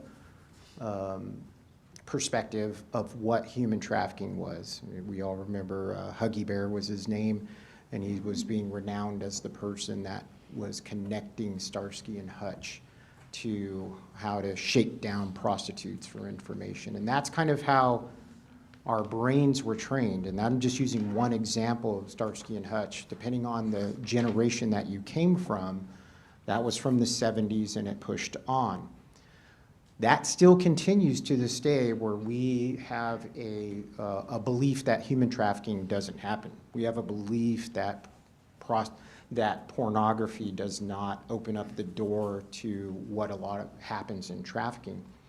And where we really don't believe that is that it happens here. Now, Trustee Robinson said he believed that California is the leader in human trafficking. Unfortunately, he is correct. We have always been the leader in human trafficking. And so when you look at a world perspective, the United States is the leader in domestic human trafficking, as well as the influx of human trafficking from our two bordering major countries. Outside of that, we can go into the concept of India and Japan and all these other different things. Consequently, for the Centennial mock trial team, I actually helped coach them on their defending title for the state title, which happened to be human trafficking, that next subject year after they had won. And when you think about the two, I try not to be a Debbie Downer when we talk about these things, because we can easily go that route. When we talk about the two organizations that we just presented, right? We saw children here reenacting a courtroom, which gave me flashbacks as a young bailiff, by the way, of sitting in a courtroom. Thank you for that. And we saw about how kids can be inspired by a conference and by a national leader. But what we don't see are the children that don't make it and don't get to enjoy those things, which unfortunately us as subject matter experts in child trafficking and human trafficking have seen firsthand. Real quick about KCAT, grassroots organization, started in 2012. We are not a nonprofit organization. Kind of the background to that and why it happens, sometimes there are gaps that systems, whether it be law enforcement, whether it be Department of Human Services, that we cannot use state, county, and taxpayer money to help trafficking victims. And that's kind of where KCAT comes in. We're donation ran, and we're able to fill those gaps, whether it be something as traveling, getting a victim back to where they came from if they were trafficked here to Kern County, and something simple as paying for someone's driver's license or a laptop to go to college. So we hit all those gamuts. Again, you're going to hear from two ladies that are experts in their own field. But the one thing that sometimes we ask about statistics. So people like statistics. I know we have a CPA on the board. We have people that like to crunch numbers. I like numbers as well. If you can see these, and I apologize, they are blurry to the crowd, but if you can see these, that kind of gives you an example of the age of entry into exploitation. And I provide that to the board so you can kind of see those numbers. What I always talk about when I'm speaking about numbers is I'm concerned about the numbers that we don't have. Understand that this comes through Polaris Project, which is a national human trafficking hotline. The numbers have been after COVID, and you can see that when the numbers happened with COVID, if you were to talk arguably about how the numbers have shifted. So when kids got pushed into home life, the reports in schools went down. The reports to disclosing to school counselors went down. But the social media trafficking of kids that were trafficked for social media went exponentially up. So there is a cause and effect when you see kids taken out of school, and then obviously I'm not here representing my law enforcement job, but when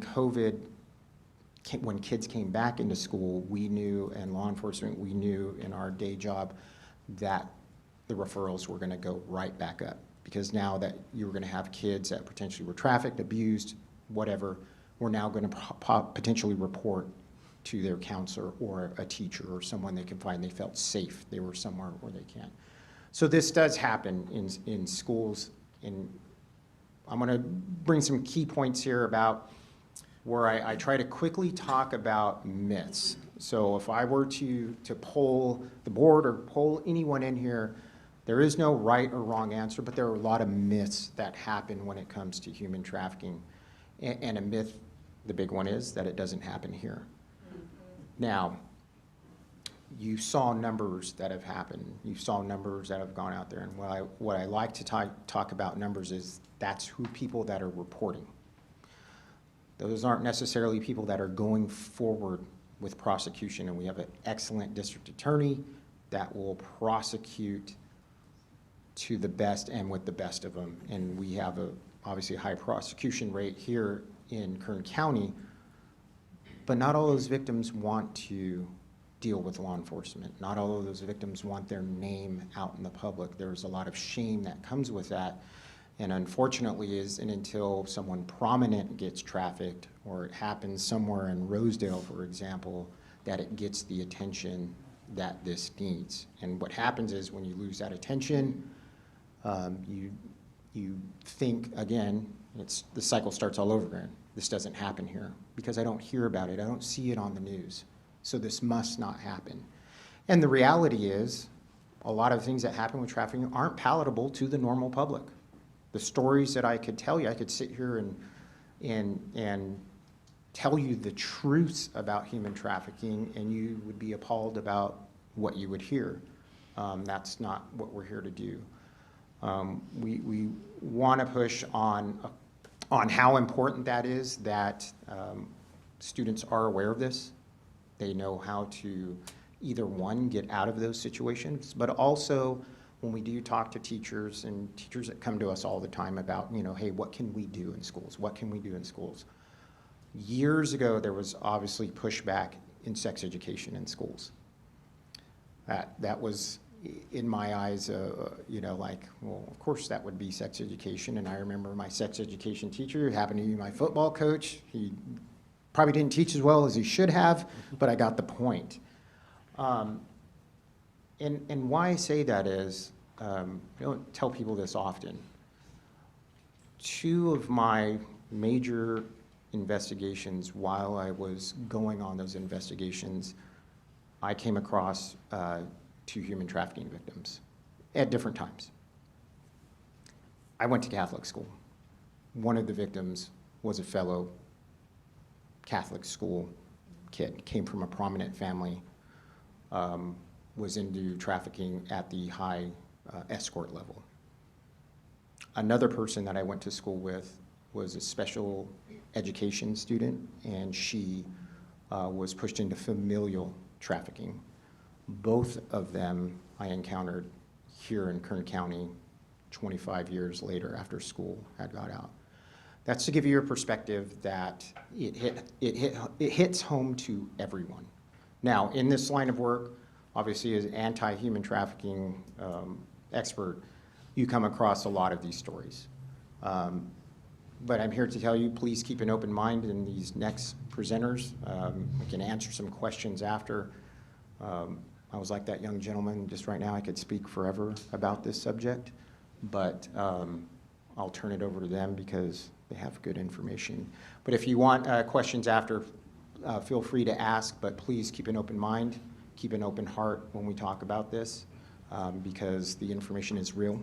It does happen here in Kern County, and the reason why it happens in Kern County, people like to ask that a lot, is money. We have oil money here, we have transportation here, but the most important and one of the big concepts, and usually I try to draw on a board and do a crappy drawing of Nevada and California, but you can, trafficking runs in rings or cycles, right? And when you look at the trafficking cycle with human trafficking, all the arrows point to the freeways to Las Vegas via Bakersfield. This is the last stop where victims can be trained, and what I mean by trained, I mean coerced, victimized, how to perform sex acts before they get to Las Vegas. You can't do that. You can't prepare for the Super Bowl when you get to the Super Bowl. It has to be done prior to. And we always handled the north and the central areas, and I always mention this, and Angela probably would remind me, for those of you who don't know, the Tohono tribe came to us years ago because they knew about this casino that was going to be built at the base of the Grapevine. So typically, if traffickers were moving through Bakersfield from Los Angeles area, they would bypass Bakersfield and go along the 10 corridor and then get to Las Vegas. As this casino gets built, probably going to get a lot of traffic coming over to this casino into Kern County. They got ahead of that and wanted to partner with the coalition to create our indigenous subcommittee, as well as what they're going to do. They've recently got a $1.2 million grant to bring human trafficking education for the missing and murdered indigenous population, but that also is going to trickle down into the human trafficking efforts for the county. So I'd always be remiss if I don't bring that up. But again, traffickers are going to exploit victims for money, and money is the key here. So I will introduce Dr. Angela Look. Oh, no, soon to be Dr. Odessa. Thank you, Sergeant.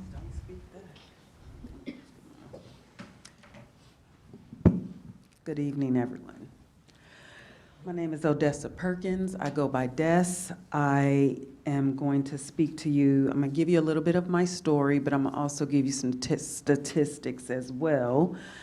I am a mother of 5, just had a birthday, 10 grandchildren, so this is very near and dear to my heart. And I work for the Kern High School District. Sorry, y'all.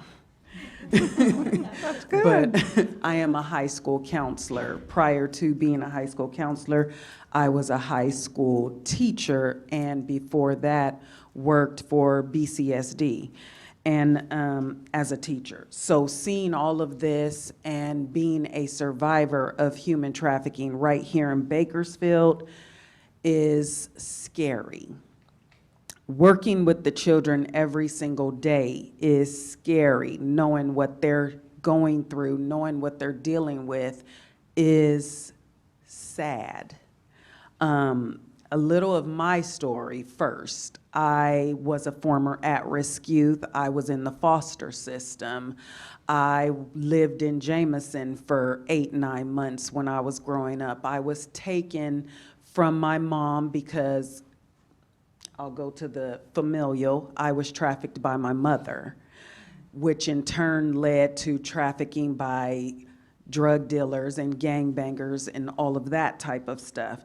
But being an at-risk youth, being a latchkey kid, as they called it back then, having a parent that was on drugs and in the system, being in the system, they give you back to your parent because all you have to do is family reunification. But we're not here to talk about the broken system. We're here to talk about human trafficking, which actually all coincides. It all works together. My statistics say that I'm supposed to be dead, in jail, a prostitute, or a drug addict because of everything I went through. But I stand before you a survivor, a thriver, a multiple master degree holder, and a high school counselor giving back to the children of our city. Unfortunately, is the same city that I was trafficked in, but I'm sitting here trying to make a difference. Thank you. That's right. Thank you.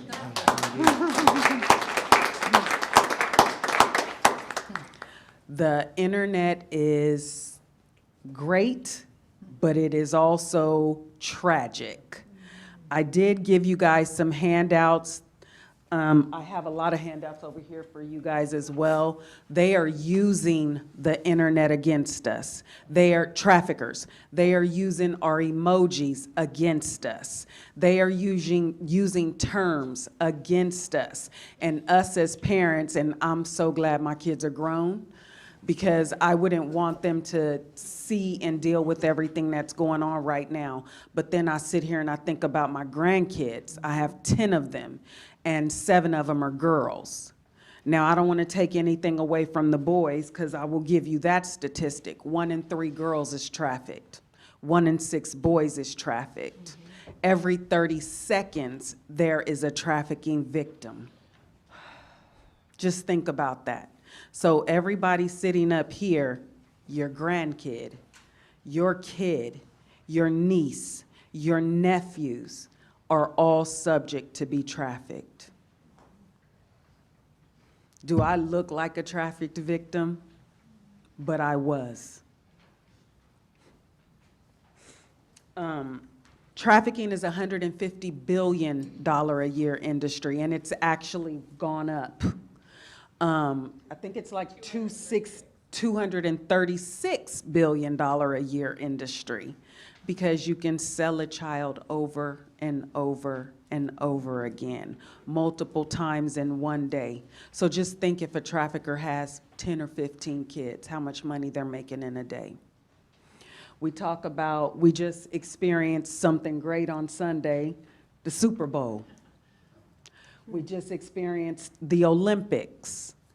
Huge trafficking areas,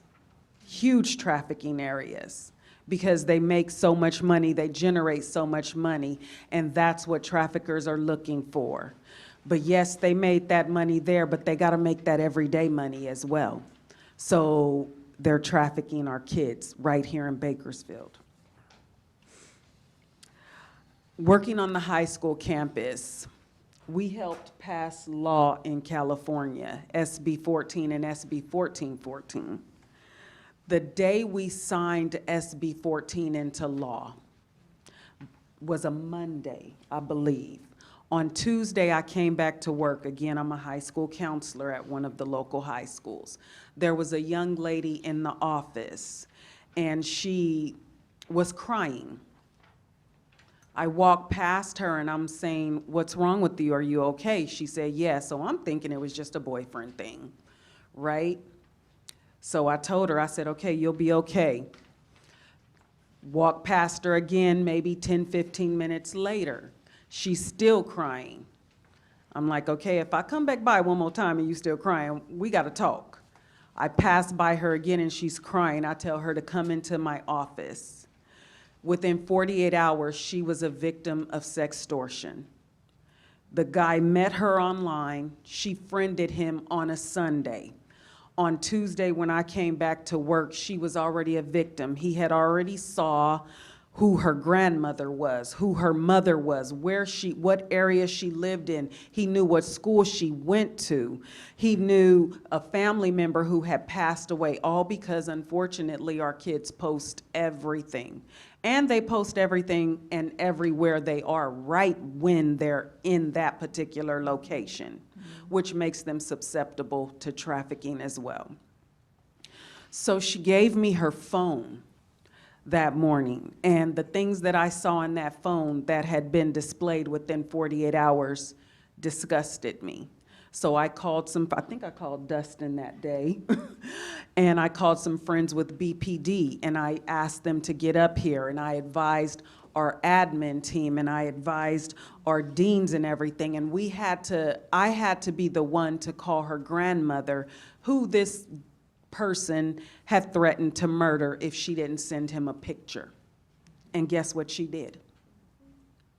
So now he has the pictures of her, and he turns around and tells her, if you don't continue to send me pictures, I'm gonna post them all over the school campus, because we know all the high school campuses have their own little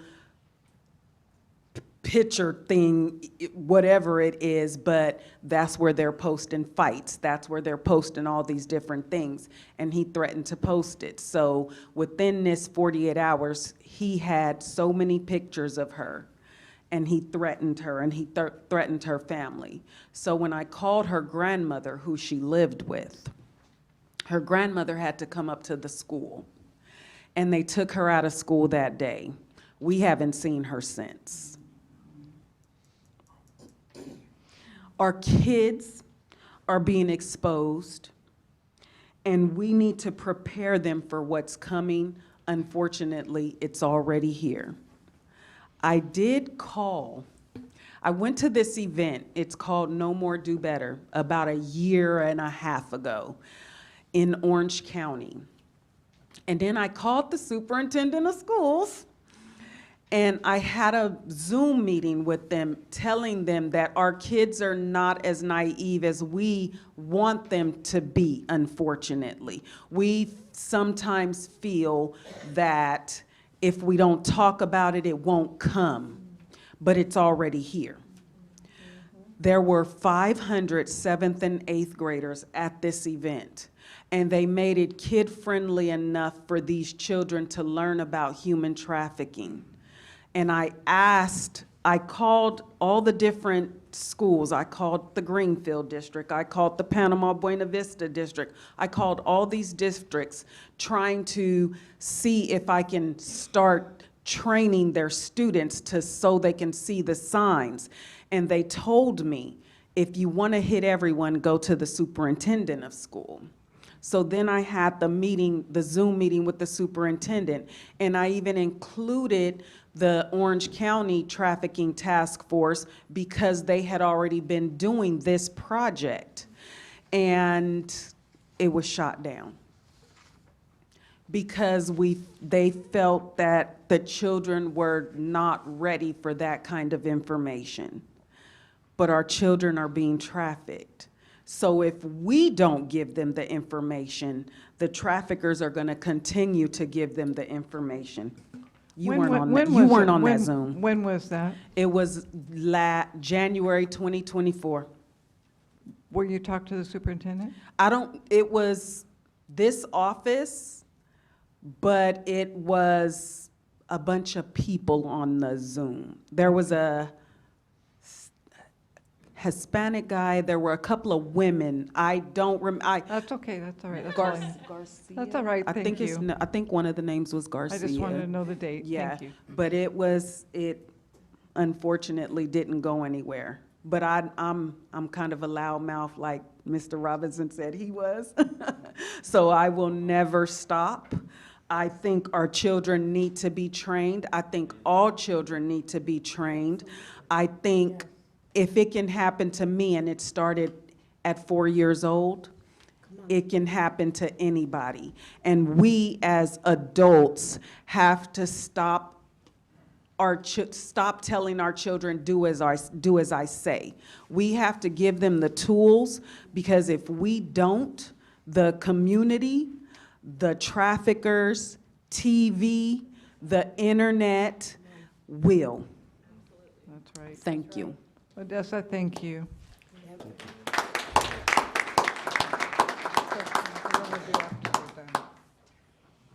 Angela, it's so good to see you. Hi, Mary.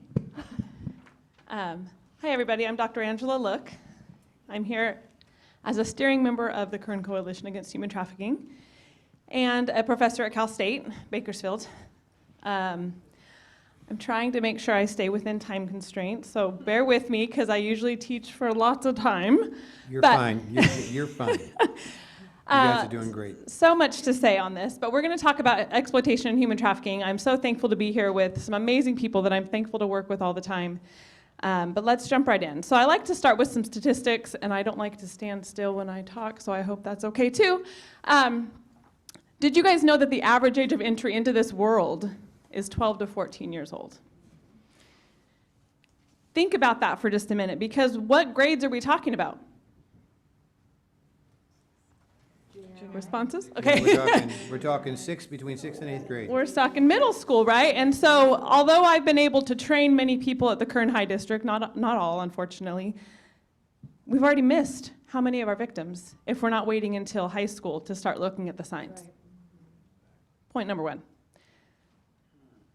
We also know that 1 out of 3 kids will be recruited by a pimp within 48 to 72 hours of running away from home. I've worked with foster youth for 22 years. That makes me sound really old. We have a lot of our foster youth that run away. They leave Jameson.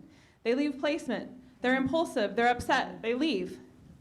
Do you think when they leave Jameson, they realize the risk that they're putting themselves in?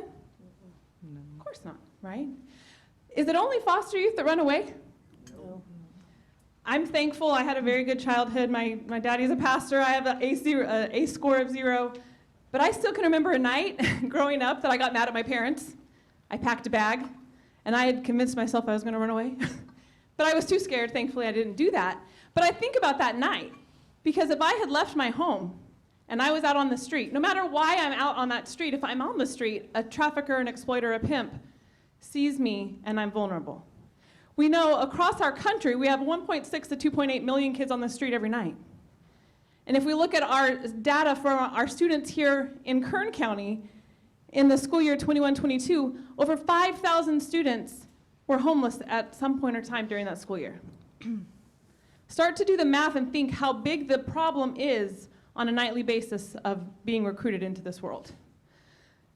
And I'm going to share the saddest statistic that I probably ever have to share, that the life expectancy for someone once they've entered into this life is 7 years. Now, if I make you do math, because I'm a stats professor sometimes, if a girl enters this life at 12, how old is she going to be statistically when she passes away? 19. I don't know how all you feel about that, but when I first heard that statistic, and I'm a mother of 9, so I come to this job as a mom as well, that broke my heart. And unfortunately, although there's a myriad of reasons for this, we've now lost 4 girls in my unit, my day job. A 16-year-old, a 17-year-old, an 18-year-old, and a 20-year-old that were all from Kern County that have all died way, way too soon. We literally just had a funeral last week. Trying to hold it together here emotionally because that was very hard for me to lose another kid. This should not keep happening, and there's a lot of reasons that it does. We also know there are 750,000 predators online at any moment. I can train a whole thing just about the electronics that our kids have access to. So what our kids have access to and who has access to our kids, very, very, very dangerous. Just as Tanya talked about. When our kids see pornography, probably around age 8 or 9 now, that starts to do something to their brain. I went to a training one time that I struggled so much to listen to as a mother of 3 daughters and 5, 6 boys. They said that we have a porn culture that creates girls who are porn ready. And I bristled at that comment because I thought of my daughters, and I'm like, no. But then when I really sat and actually listened to what she was saying, I had to look around and say, you're absolutely right. When a convicted child molester can say, I didn't have to work very hard because the culture did a lot of the grooming for me, do we have to realize that we have a problem? We have all these, apps, we have websites, we have Twitter, we have social media that our kids are on all the time, as Odessa was so clear to point out. We also know video games, right? We have boys and kids who are playing video games. And when my oldest son, who's now 20, was 12, if you would have asked me, will your kid talk to a stranger online? I would say absolutely not. Because his crazy mama has worked for CPS his whole life, and she has taught him all of the dangers of the world, age appropriately, of course. And yet, when that stranger asked my son, how old are you? He responded and said he was 12. And so I almost died in that moment and almost killed my son in that moment, but neither happened. And I thought, wow, if my kid, who has a crazy mom, if he didn't see the danger and he responded to that stranger online, what happens to all the other kids? Without a crazy mama, without somebody who's checking all their messages. And what could have happened to my son had I not intercepted that conversation, right? There are so many ways that our kids are vulnerable, and yet we're not equipping them, as Odessa said, in order to be able to withstand that. And so unfortunately, we have very high prevalence rates. Opal Singleton wrote an amazing book called Societal Shift that I read a couple years back. And when she says that 87% of American teenagers go to bed with their phone, even to me, and I'm in this world, that was quite shocking. Because what then can happen in the middle of a night when a parent goes to bed thinking their world is fine, and then they wake up in the morning and their child has left with their trafficker? And if you guys recall, we had this happen just this last year here in Bakersfield with an 11-year-old girl, whom the man came to her house at about 2 in the morning because she had her phone with her, he had access to her, and their parents in the morning found her across state lines up in Utah with an adult man. Just last year, you guys, right here from Bakersfield. You don't have to look very hard. And one of my Cal State students says, Dr. Look, why don't you hear about this stuff? And I'm like, if you're looking for it, you see it all over the place. You don't have to look very hard to find a headline about child exploitation, solicitation of children for sex. You know, I mean, if you look, we've had fire captains, police chiefs, all the things, right? The article up in the corner there is really interesting because this man from Northern California has children around the world that he has victimized. Because again, technology has opened up the whole world, right? He was actually getting kids 6, 7, and 8 years old to make sexual videos with their siblings and send them to him via threat.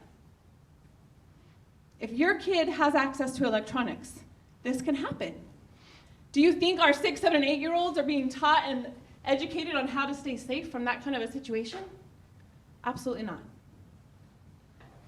It's all over. This is the definition that we often are working with, and so I just want to share so that we kind of expand our thinking. The commercial sexual exploitation of children is defined as a commercial sex act where anything of value is given to the child, including the provision of food, shelter, or payment, in exchange for the performance of a sexual act. Now, I generally ask, you know, what stands out at you, and when you hear that, what do you think about? When we're talking about kids who are on the streets, with, you know, we have McKinney-Vento, homeless youth, or unaccompanied youth, all of those, you know, students that we work with here in our county, when they're needing provision of food, shelter, or payment, when our kids are exiting out of foster care, out of the AB-12 system, they may not have a secure place to go. And if they're out on the street and they're said, in order to get food today or in order to have a place to sleep, you have to do this, this, and this, they've been exploited. Anything of value, because what's valuable to Odessa and to me and to Dustin and to all of you is very different. This is when we can start to see how stinking resourceful and smart traffickers are. Because they figure out what it is, and then they go, right? So this can look like, unfortunately, if you look up a situation that happened in McFarland High School a few years ago. Any of you who were an athlete or no athletes, if you're a freshman or a sophomore boy, what's the most important thing? If you want to be an athlete, you want to be on the varsity team, right? I remember, because that happened to my son and it was a big deal, and I remember. So when I read the article about the McFarland basketball coach who used the promise of being on the varsity team for a 15-year-old student, I understood. What was valuable to that kid wasn't about money. It was about being on the varsity team. Or there was a 14-year-old girl in Northern California who, in all intents and purposes, people would have looked at her and thought, she could never be trafficked. She comes from a good upper middle class home. Both of her parents are in the home. She's a cheerleader. She's involved in school. The perfect life. She wanted a tattoo one day. And her mom, being such a mean mom as she was, mom says no. Girl gets mad. Girl goes to basketball game with her best friend. When 14-year-old girls are mad at their mom and they're with their best friend and they're complaining, are they quiet? No. She's there talking to her best friend. Her mom's so mean. I wanted this tattoo, yada, yada, yada. 14-year-old girl is paying no attention to the adult man sitting behind her, hearing all the things. When she walks down to the snack bar during the game, paying no attention to the adult man also happening to go down to the snack bar. They're standing in line at the snack bar, and the man says, "Hey, I couldn't help it over here. Your mom is so mean. You know what? I know somebody who'll give you a tattoo. Why don't you come with me?" What do you think she did? She went with him. Because in that moment, what was valuable to her? That tattoo and showing that darn mom, right? Now, unfortunately, that little girl was trafficked up and down the state of California for the next 14 days. Untold amount of trauma, and she's still in mental health services to this day. But I also say that example, that story, because if you think about yourself, if the wrong person had heard one of your conversations when you were 14 years old, could you have been a victim? And I dare say that that answer is probably a yes. I pray that you were not, but that's how easily it can happen. So we have to be very mindful of how manipulative and how crafty traffickers are with our kids. There's a lot of different forms of exploitation and trafficking. I can't get into it all tonight. Take my class at Cal State. But as Odessa talked about, sextortion, survival sex, sugaring, the OnlyFans that drives me absolutely insane because they have monetized sexual content for our children. They can literally be in the other room and a parent has no idea that they're posting sexual content for the likes, the money, the wish list that they can make. Sex trafficking in America is not the movie Taken, and it is not the movie Sound of Freedom. We have so many myths and misconceptions like Dustin talked about, and it's very dangerous because it can happen in front of you and you have no clue what you're looking at. Those little girls and those boys that might come to your math class, you don't realize that they're being trafficked because they're in school and they haven't been abducted and kidnapped. Because that's less than 1% of the cases based on FBI data in America is abduction and force. We have finesse pimps and Romeo pimps. Smooth-talking adult men who make lots of false promises, and our kids believe them because they're kids. Romeo pimps, boyfriend pimps who make kids think they love them. And they're the only ones who are ever going to love them. And I just need you to help me out by doing this. And we can't forget, there is also labor trafficking and labor exploitation, and it is also very prevalent here in this county. We are working harder to get better at identifying it, but it definitely happens. Kids that might come over from another country with promises of a great job, that job never quite pans out, and they're never able to make any money because they're having to pay back their debt. Things like that. Very quickly, our kids experience constant sexual abuse if they're in this life, or adults as well. They're often subjected to lots of different kinds of violence. They're constantly in threat if they're not making their quota, which in our region, just so you guys know, the common quota is 10 dates a night or a band, $1,000. On a nightly basis, that's the expectation for them to make. It changes by region, and some places it's even more. Their family is often threatened if they don't. Imagine being a 13-year-old girl, never had sex, you don't really want to have sex, but you meet this guy, and all of a sudden he says, you have to go have sex with this guy, this guy, this guy, and you're like, I don't want to. She says, well, if you don't, then I'm going to get your little sister to do it. What do you do? They're often branded. If you think of branding, what do you think of? Cattle? Cows? What's the point of that? Identify. Ownership, property, identification. Exact same with our kids. We have a girl who's now 18 that I've worked with for years. She's got tattoos from head to leg, 10 or 12 different traffickers, because it's a way to identify their property. So what's the internalized message after years of this kind of a situation happening to you? You're no longer even human, right? You're just a piece of meat. You're someone's property. You're owned by somebody. That's why they call it modern-day slavery, right? You are being owned by someone. There are so many different things that happen with our kids. But just a few prevalence rates, a little bit of data, because I know Dustin kind of shared some as well. I'm a big number person too. But as was said, remember these are just the reported numbers. It's always a little frightening to think, what's the real number? So I'm going to tie in both exploitation and trafficking because they're both happening to our kids. The National Center for Missing and Exploited Children does a lot of fabulous work. And in 2020, the year we all loved so much, they received 21.7 million reports of child sexual exploitation. But unfortunately, those numbers have just increased. In 2022, 32 million, and in 2023, up to 36.2 million reports of child sexual exploitation. This is a really huge problem. When we look at the National Human Trafficking Hotline, their numbers have been between 51,000 and 30,000. Again, as was stated earlier, California is always ranked number 1. This is not a ranking that we want. And I'll just share, Kern County is very vulnerable for a couple of reasons. Our demographic and our location, as Dustin talked about. If you go hour and a half south, where are you? LA. One of the biggest hubs that is known to man, and it's an awful place if you ever go, but if you ever hear a kid talking about FIG, do you know what that means? Anybody? Figueroa. Awful. It is just blatant trafficking. Kids of all ages out there being bought and sold. It is an hour and a half away. You go a few hours north, where are you? Fresno. Okay, even past Fresno.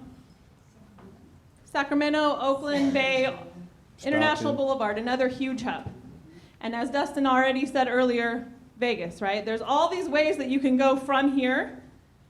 And when we have operations that we work with law enforcement, many times we find girls and adults from other places too. There's a corridor that they come along. So this is very, very real and very, very rampant.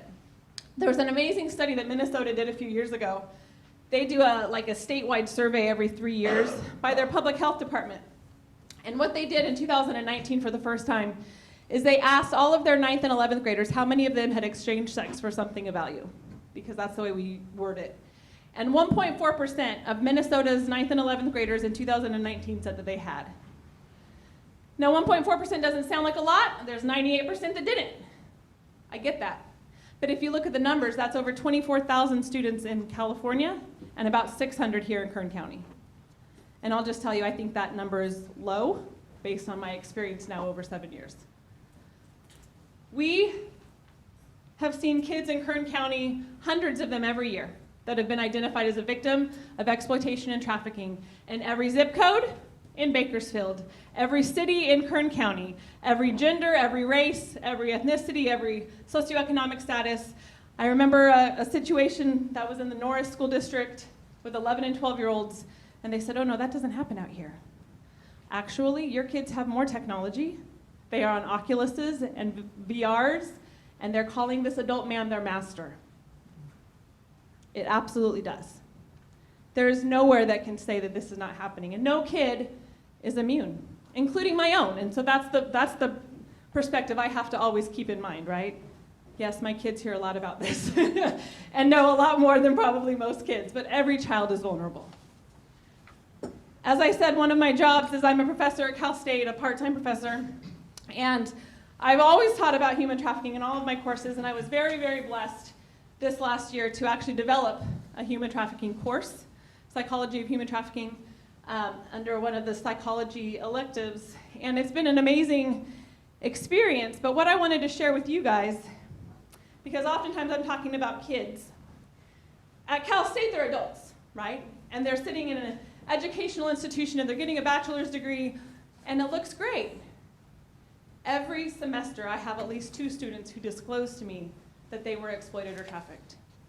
Last week, 2 students came up to me after class. One girl said, I want to talk to you about one of my friends. This is going on. And then she finally said, that friend is me. They are Cal State students who never had the terminology or the concept to even realize what was going on to them. A few years back, I had a student say, that's what happened to me in high school. I just thought that old lady was setting up dates for me. No awareness of what had actually taken place. This is very, very rampant in our community, and it is something that we really have to do a better job at training about. I'm trying with the college students, but that's too late. I'm trying to prepare them as professionals. I wasn't expecting all the disclosures that I've received as a professor. This is a quote from a survivor-written book called Girls Like Us, and I think it's so poignant. when the author says children are vulnerable just by virtue of being children. Pimps understand child psychology and adolescent development well enough to know the dynamics at play and can skillfully manipulate most children. Sometimes we blame and shame our kids or our victims when they do share. Why'd you go? Why'd you go back? We need to make sure we aren't doing that either. And I'll end with this. It's a quote that was from a 6-year study that they did on child trafficking. Perhaps the most disturbing is the fact that there exists such a significant commercial market for sex with minors. While the demand for sex is significant, the demand for sex with minors is especially important to note. Sex traffickers of minors are intentionally offering children for sex, and adults are intentionally engaging in sex with children with no compunction or inhibition. Community members, I believe that we all fit that description, community members alike must recognize that children are being sold for sex and that community members are buying them. This is occurring in our communities, and it is happening to our children. Child sex trafficking begins as a local issue and must be addressed as such. That's why we're here. We're trying to make sure our community is more aware and that we start to do a better job for all of our children. Thank you. So does the board have any questions for the? I have something to say. Well, let's go to the questions. Do we have any questions? Yeah, I have some questions. Let's see, Odessa, you mentioned, I know you're with Kern High School District. Kern High School District is currently running a program for students or not running a program for students? We have, what is that everybody has to do, the 8 hours? Keenan, that's what we have. Okay. They, that's for staff. For staff, there's nothing for students? Nothing. Okay.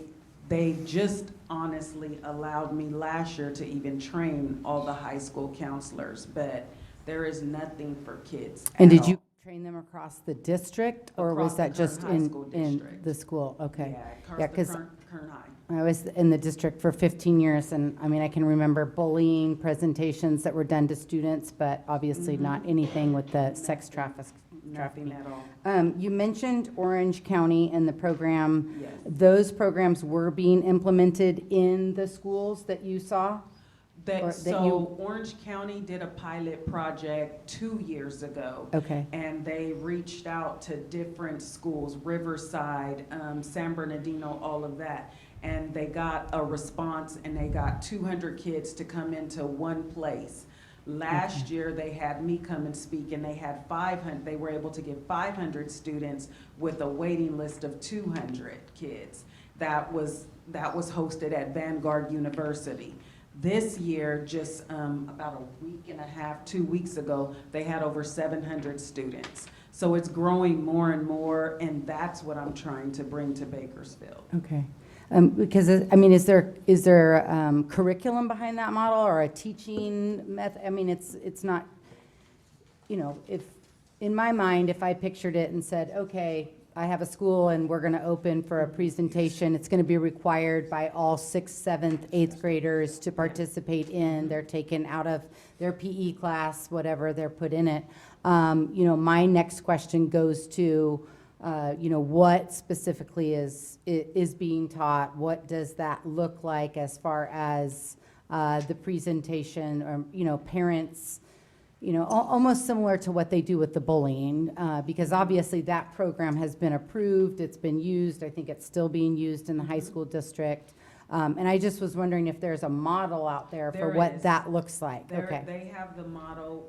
The way it starts is all the kids come in, and there's this T-shirt thing across LA that has what all the different T-shirts meaning. So the kids walk through the T-shirts. Then they come into the auditorium, and they have friendly videos on human trafficking and touching. So they show them the videos first. There's very interactive. They have a lot of community partners scattered around. So they give the whole presentation, and then they give each student a piece of paper.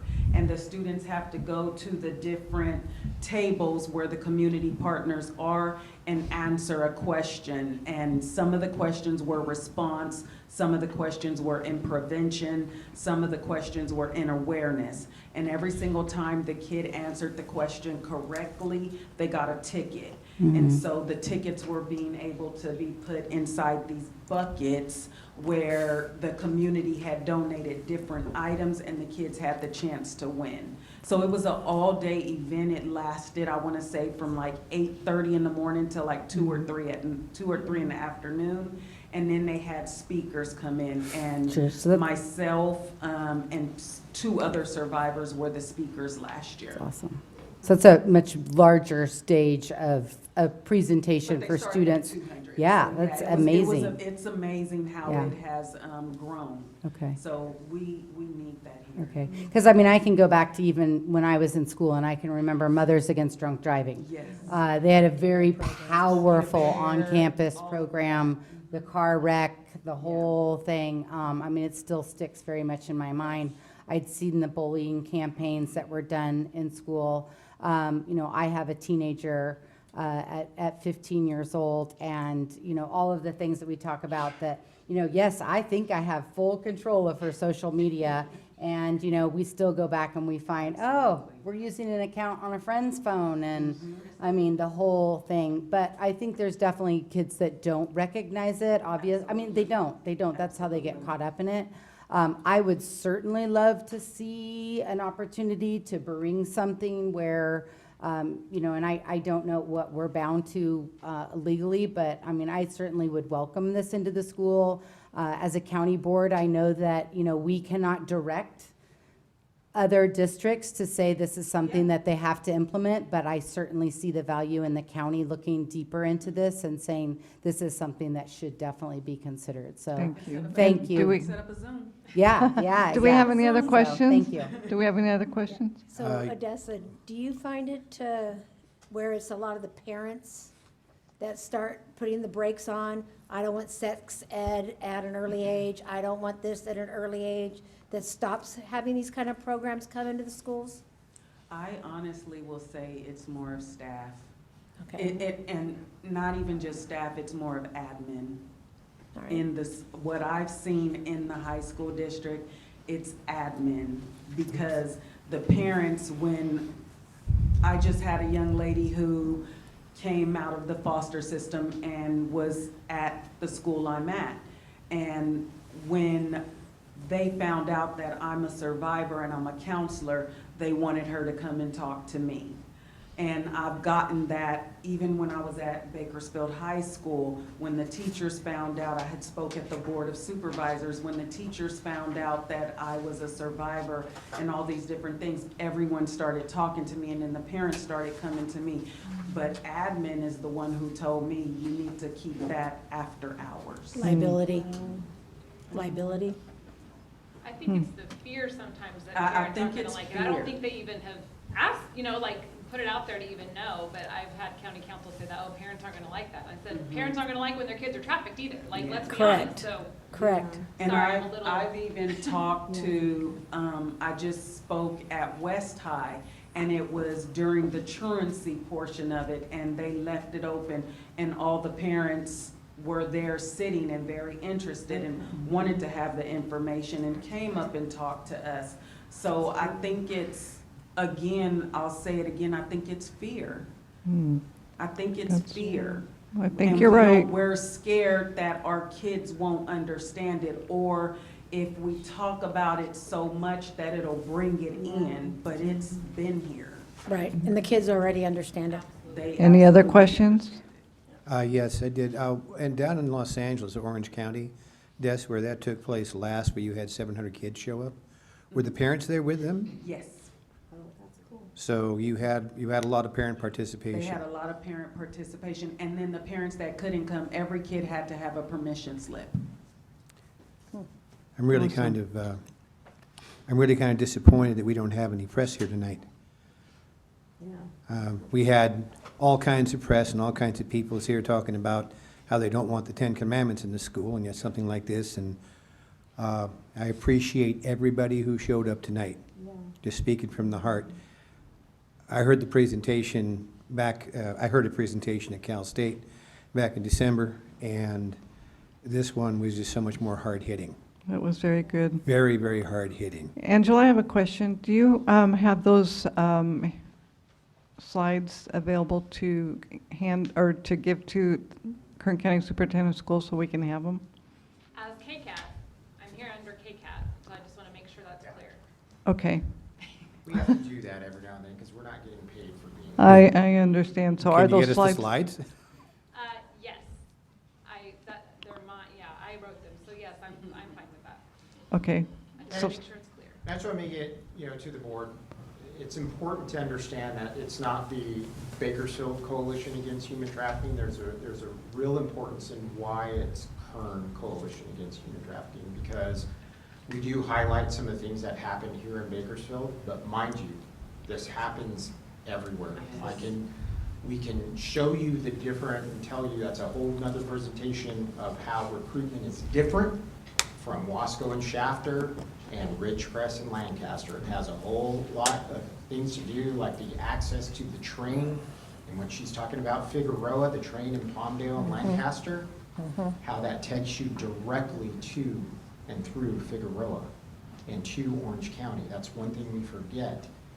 You also have the I-5 corridor, which is closer to Shafter and Wasco. And when I would do presentations to smaller education boards, whether it's the high school districts in these smaller towns, it was a lot easier where I could pull up a laptop and just get asking for Wi-Fi access and shop around for children and prostitutes in real time within 15 miles of, let's say, Wasco or Shafter. So sometimes those things are impactful. I promise you, we're not QAnon people that have been brainwashed by statistics. We're able to read these generalized statistics and trends in human trafficking, but know that this comes from firsthand experiences over many years of being involved in this work. So I want to convey that to you, that it isn't a philosophy that we're trying to tell you about. This is a reality. well, I think many of us on this board have experience. Right, I'm You preaching to know, the you choir know to that some I degree. do, Yes. and she was a probation, he's with the DA, teachers. So we do have a lot of experience and, some, and And understand it evolves. since I was a social worker, it's probably changed dramatically, so I can't imagine how I would do my job now. Yeah, let's play this as Make-A-Wish, all right? If you guys, let's just say that I could wave a wand right now and say, what do you need from us? What can we do? I think, obviously, some of you stated, we can't, influence other districts. But I think we could be the flagship, again, for the county. Yeah. I think that's important. I believe that I've paid attention to a lot of your races, as you guys, believe it or not, were elected, and congratulations. But when I saw the diverse board, those things clicked in my head. Part of the coalition is to understand gaps, whether it's in the community or gaps in services or gaps in systems. And the things we tackle, indigenous population, healthcare. As you know, Kern Medical has developed a human trafficking task force. But education has always been the one that we have been unable to tackle.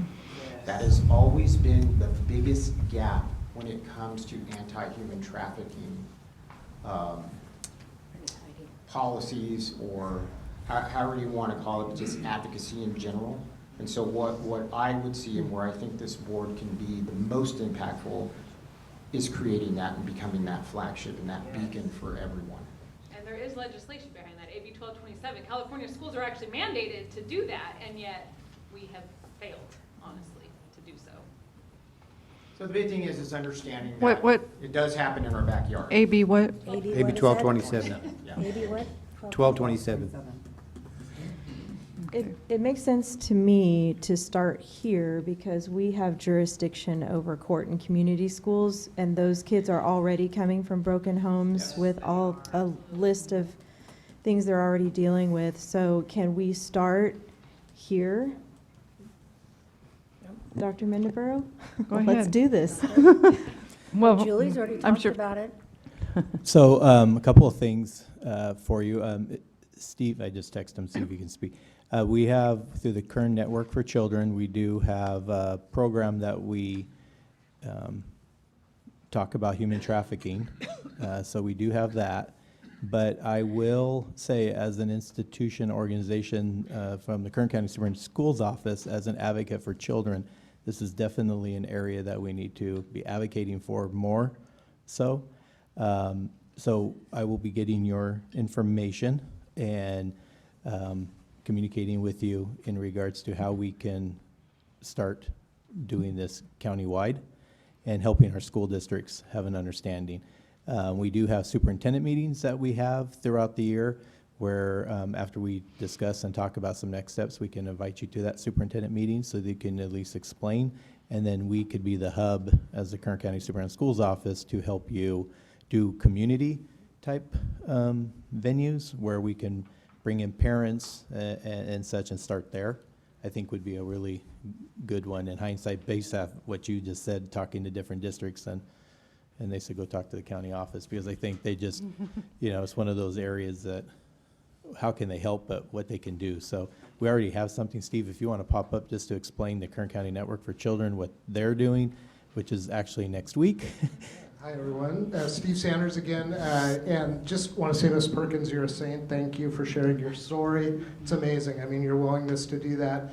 Network for Children this is obviously a concern to us as we're serving homeless and foster youth, emancipated foster youth. So they are doing a training with Roman Garza from the Sheriff's Office. Thank you. We have a great partnership with them. February 18th, we knew we couldn't hold everybody, so they're doing it via Zoom and in person. You're welcome to join. I can get you the registration information. Can you send that to us? Absolutely. Thanks. And we're just trying to educate. The folks that'll be attending this training are a lot of the service providers serving youth throughout the community, are a lot of our nonprofits, county agencies, et cetera. So I believe January was Human Trafficking Awareness Month, and so we did what we could to support that and get the word out, but we're more than willing to do whatever we can to support. So this is support staff for us and things. Do we offer anything in the county for just the general parent out there in the community that wants to learn more? No, nothing from the office, but we will with partnering with them. Okay. We will have a lot of foster parents, et cetera, joining this training because we do reach out to those folks, but we need more, so. You work with KCAT as well? Pardon me? You work with KCAT as well with the folks here tonight? I'm not sure if we're tied in directly. We are with the Sheriff's I'll Office. answer that. Yes. I will be presenting at this course. Perfect. Wonderful. So we'll partner that's with a them, and then we'll actually look to see how we can bring this into our program here, as you were mentioning, Trustee Cisneros. We can utilize our program first, and then countywide, but we'll definitely. I do have one more resource. I just got off the phone. So the FBI does have a presentation that had regarding sextortion that they will be able to present at any school. They should have it ready to roll out. They're busy with some other things right now, but they should have it ready to roll out in March, and they will go to any school in the county with their victim services representative that comes down from Fresno, and they'll be able to present a sextortion case or a sextortion presentation to any school if you guys are willing to. Well, this has been exciting. It's been informative. It's been positive, and I'm looking forward to the venture with everybody. It's near and dear to my heart. You know what I've done for a living, and as a forensic interviewer, and the stories of those kids and what they say, it just tears you up. And so many of us here, all of us here are here because we want to serve children and make sure that they're protected. And so I thank you all for coming and presenting. It's just moving. It's so exceptional that you're here and telling us what we can do to help. Do you mind if I say one more thing? No, go ahead. So it's one thing to train staff and teachers and inform parents, but it's another to talk to the actual children about this. So that's what I want to make sure that we include. Okay. And thank you, Trustee Robinson, for bringing this to our attention and inviting the thank you. speakers. And it was It was great. Did you One want more, to say something? one more question. Oh, I'm sorry, please. I like that you said actually talk to the kids, because talking to the kids a lot of times, they're gonna tell you, you don't know my life. You don't know what I'm going through. You haven't experienced it. So then that's where I come in, because actually I have experienced it. Right. I've actually lived it. I've actually went through it. I've been in the foster system. You know, I've been taken, I've been placed back. I have went through all these different things. So then when a lot of my students, even now to this day, they know my story, because I sit there and I take the time to hear their story, and then I say, do you just want me to be vulnerable with you? And they say, yeah, because that's how you get them. That's how you get that buy-in. So then I give them some of my story. I've even given them my books. I want you to read this, and then I want you to come back and talk to me. So I tell them my story, and they open up to me. And they say, you're the first person that cares. Mm-hmm. And that's exactly what I told my high school counselor, because that was the first person that ever cared about me, was my high school counselor. Oh, thank God. So powerful. Thank you. So powerful. Des, can you give us the name of your book in case anybody up here would like to read that? Warrior. Awesome. So, just out of curiosity, is there any movement coming from the churches on this, at the risk of being branded a Christian nationalist?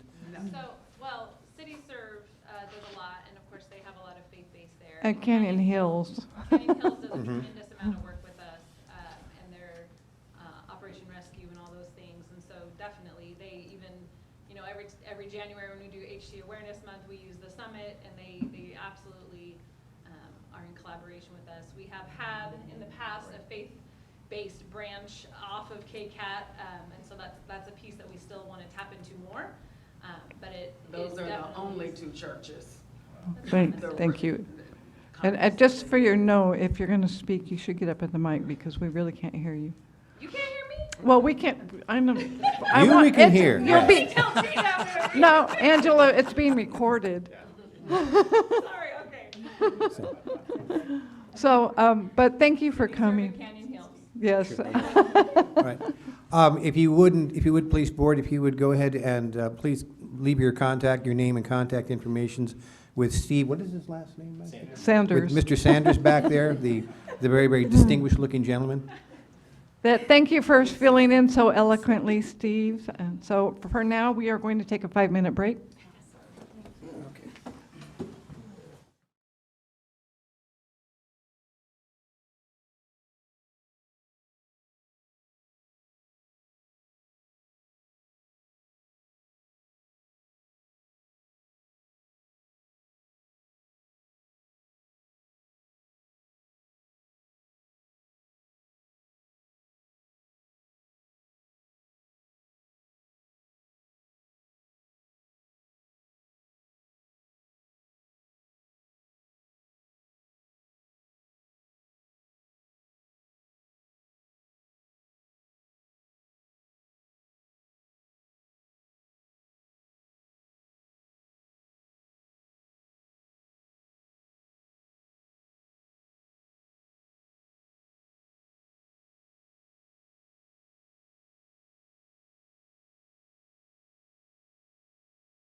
Yeah, we did. We're going to start without you, too. Thank you. Can we table it for next meeting? No, we can't. No. I would love to.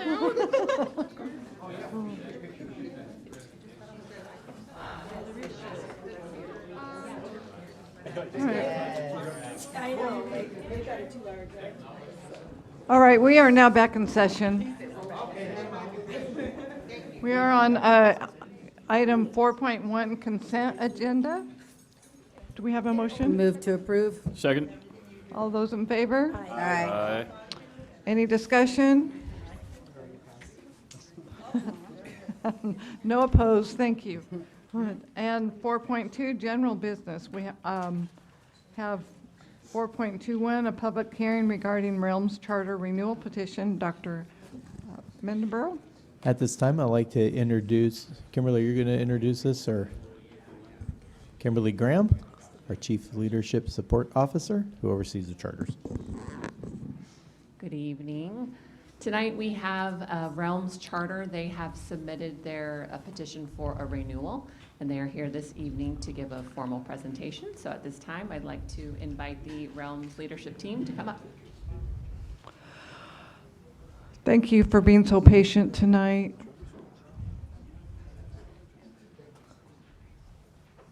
Well, thank you. It's been a pleasure hearing all the presentations, very informative. It's amazing to see those young people doing what they do, which is a great segue for us. We are a TK through 6 charter school. My name is Don Bean. I'm the superintendent. To my left is Nancy O'Sullivan, our assistant superintendent. Travis Reed is our governing board vice president, and Elsa Hennings is our governing board president. So we all came out in support of our charter petition renewal. So we thank you for this opportunity. We have a slide deck here that we're going to go through.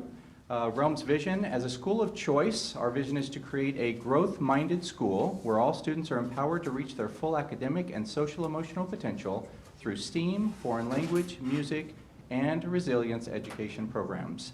Realms is an acronym for Ridgecrest Elementary Academy for Language, Music, and Science. And it's the language, music, and science that we really emphasize, that has made us stand apart in the community, and something we take great pride in. Some bullet points there. We transitioned from a state-authorized charter, Ridgecrest Charter School, which opened in 2001, to county-authorized charter in 2019. And we thank you for authorizing us. It's been a pleasure. We survived a magnitude 7.1 earthquake in 2019 and the pandemic in 2020 to 2022. So a lot of big things there. A new board was elected in 2022, and after addressing numerous county concerns, a new administrative team started turning Realms around. I was here in December 2022. Some of you were here and remember me. It's great to be back and see all of you again. Current enrollment at Realms is about 240 students, as I said, TK through 6th grade. Following the pandemic, Realms has seen an average enrollment growth of 11.3% each year. It's a relatively small amount, but we are growing. People are taking notice of the program that we offer, and they're enrolling their kids on an annual basis. Due to state revision of performance criteria, Realms moved from low tier to middle performance tier, which provides for a 5-year renewal opportunity.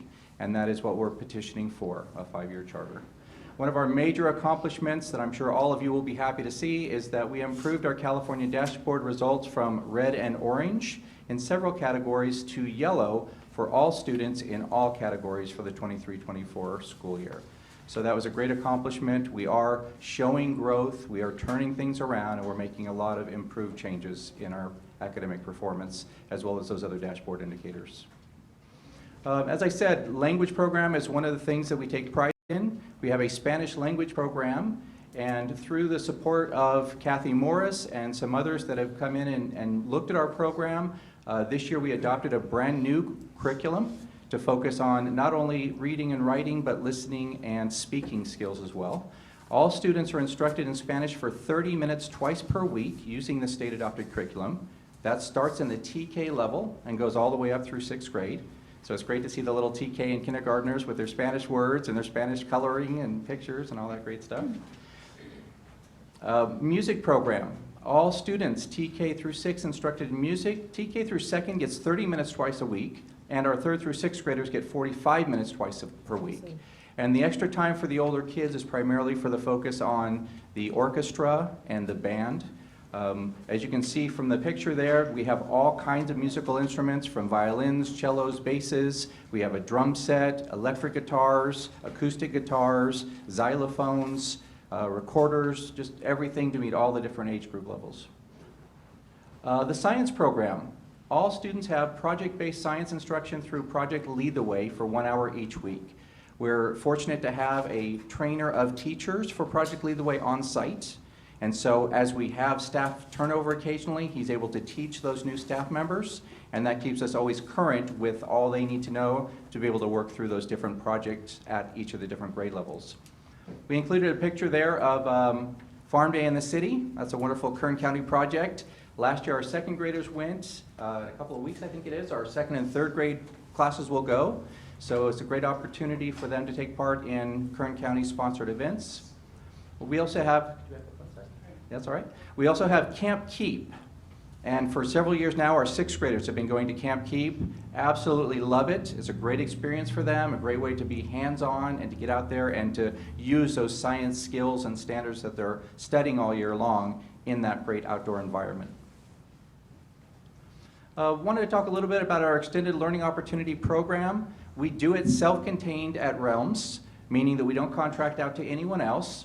Our instructional day as a charter school goes from 8 in the morning till 3 in the afternoon. That's already quite a long day for some students, especially some of the TKs and the kindergartners, but we're thrilled to say they do a wonderful job, they enjoy it, they're engaged, and many of them, I'd say roughly 90 to 100 kids, stay for our ELOP program every day, partly because of the offerings. We have music, as I said, with the orchestra and the band, and other opportunities for them to practice what they're learning in those classes.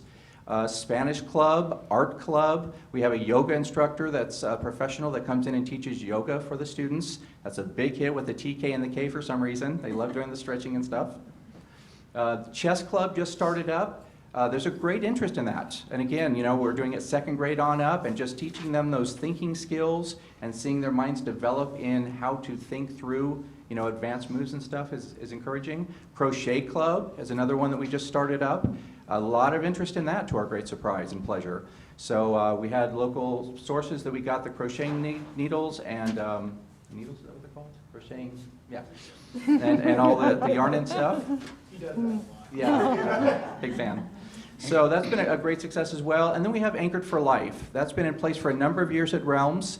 That's an opportunity to develop leadership skills for our students, but especially to work with military children, so that as they come to our school, they are taken in under the umbrella of this club, assigned partners that will help them to get used to the school, to answer any questions they have, and then to help develop their leadership as they move to town to town to town with military families. That's awesome.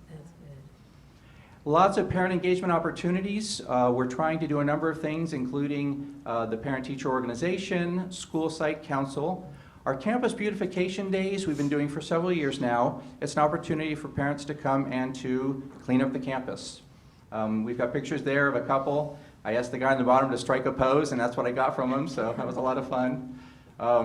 We also had them painting the sidewalks, painting the buildings. They do a lot of that sort of work. We have monthly family engagement activities created and supported by each grade level class. What that means is that each class will sponsor an activity, a family engagement activity, and invite their class parents to come and drive that activity, but it's open to the whole school. So that's a great way for each class to kind of take ownership and be more involved with their children's class and classroom teacher.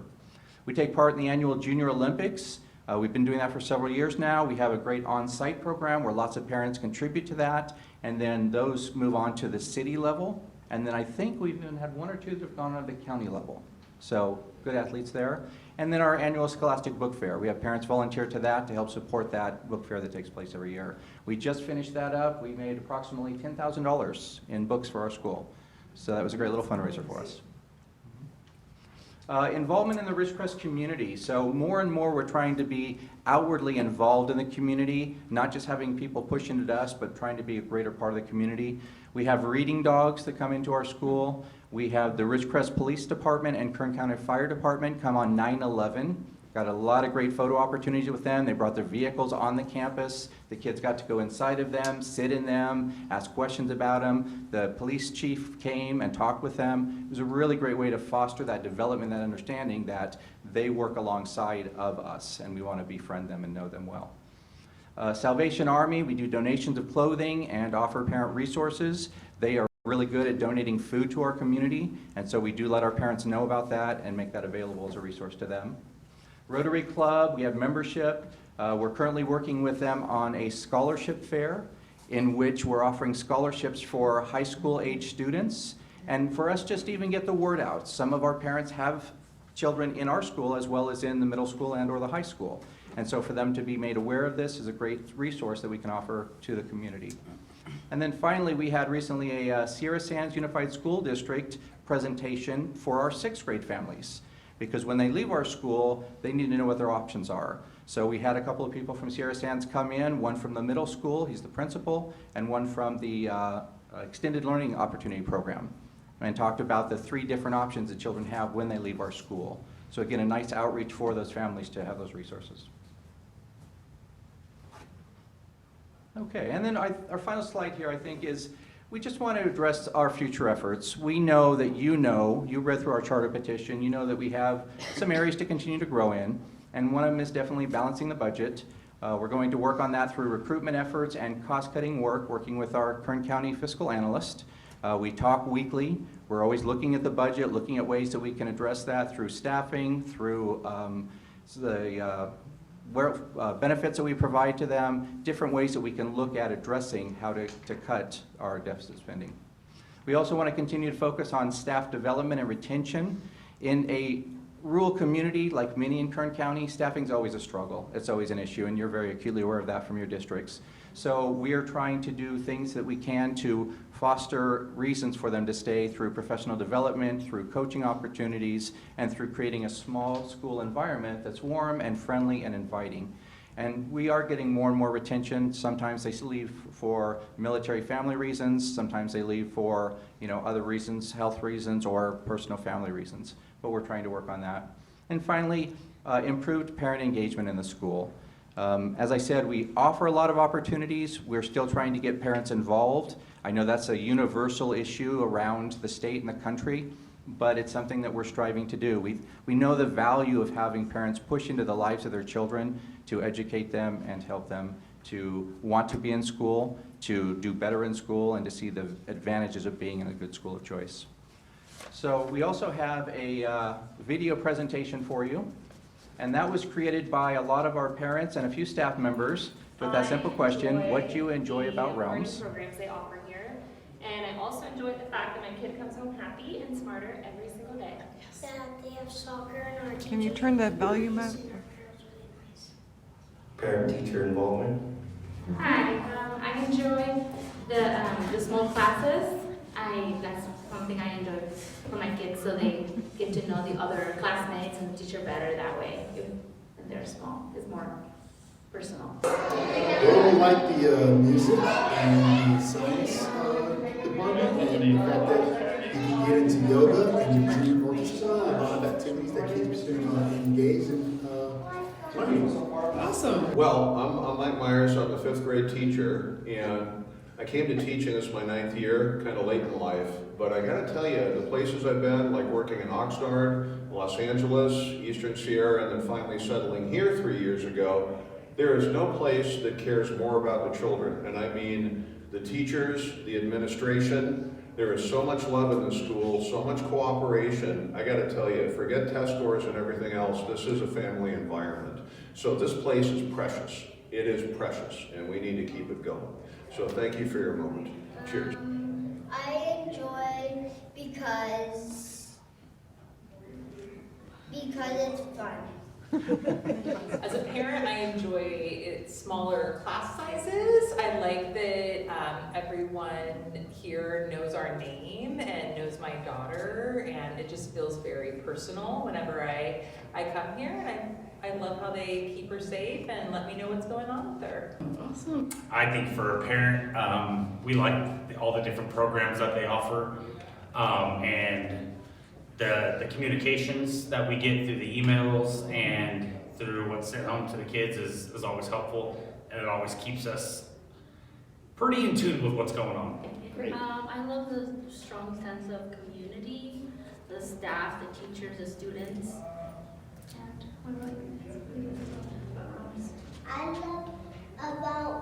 I love about Realms is I have friends and I love playing with them. I like learning math because it's fun. We like the music program. I like that there's Spanish. I really, really like that there's a lot of paper work and not a lot of Chromebook computer work. So as a parent, it's really good to me that they're not on devices. I enjoy the small, everybody knows everybody atmosphere. Everybody knows my child's name. I come in, they tell me everything he did that day, what went good, what went bad. When he has minor problems, I hear about it right away. I get phone calls right away, and I just like that everybody knows everybody. I also rather enjoy how much he's learning, and he just learns to read very quickly, and they are working so hard and doing all kinds of fun things and making it fun and educational, which is the best part. The thing I love most about Realms is the music program. Both of my children have participated in the orchestra. My oldest daughter has went out to become a very beautiful violinist, and now she participates in the orchestra out in town. And as of right now, my son is playing the cello, and we can look forward to him playing the cello once he graduates from Realms. The music, to be honest with you guys, the music, and then what else? What did you do? I think that is like Your class? fun and well, I like it because it's like really fun. Yeah, the school, definitely the school, the teacher.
So that was one of our weekly assemblies. We have the orchestra play every couple of weeks for us, and it's just a great opportunity to have the parents come in to hear their children, see their children, and as you And I see, also present enjoyed to the all fact members that of my the kids student got so body as well. happy and smarter. So that kind of concludes our presentation. Are there any questions for me or for any of the other members here? Parent-teacher I involvement. needed a reminder of Hi, the last I update, was enjoy it? I the believe small by my notes classes. it was, That's something I enjoy. was it with January my of kids, so they 23? Do we get to know? know the other classmates Or and have teacher we- better that way. No, we've had other updates since then. Okay, so I we do were think here we- in 24 at some point. I saw Yeah, you, I'm just in looking back at 2000. my notes from 23, so. Yeah, the last time we were here, I think I had a quite open from the heart conversation with you all, and I was very happy that we didn't get bombarded with something else we weren't doing this time. But as someone who's a board member here now for, I think, 3 years, it goes by too quick when you're having fun. Yes, Wasn't fun in the fast. beginning, though, I'll tell you that. I just wanted to tell you guys thank you for all your continued support. Your guys' staff has been absolutely amazing to work with. Kathy and Lisa were instrumental in helping us. And obviously, we know we have a member of your guys' staff on our board. Ernie has been second to none. So thank you for your guys' continued belief, and thank you for the last 4 years, 5 years now. 5 years with the last charter petition. It really, really does wonders, and we think that having choice in the community is absolutely a positive and a great thing for Ridgecrest. So thank you again, guys, and thank you for your staff. Lori has a question, I think. I do. When do we actually take action on this renewal? Tonight? Next month. Next month? It'll come Okay. back next month for renewal. Yes. We got a long drive home. I know you do. I'm sorry. Thank you. I saw reading dogs on there. You guys really taught dogs to read? Bring a there you go. Bring a reading dog with you, okay? Well, thank you. Have a safe drive home. Thank you very much. Appreciate all you Please do. drive carefully. Thank you.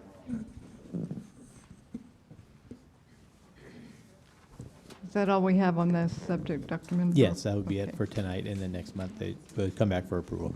Okay. Item 4.22, accept and file the mid-year 24-25 LCAP. Desiree Bonfleur will update us. Good evening.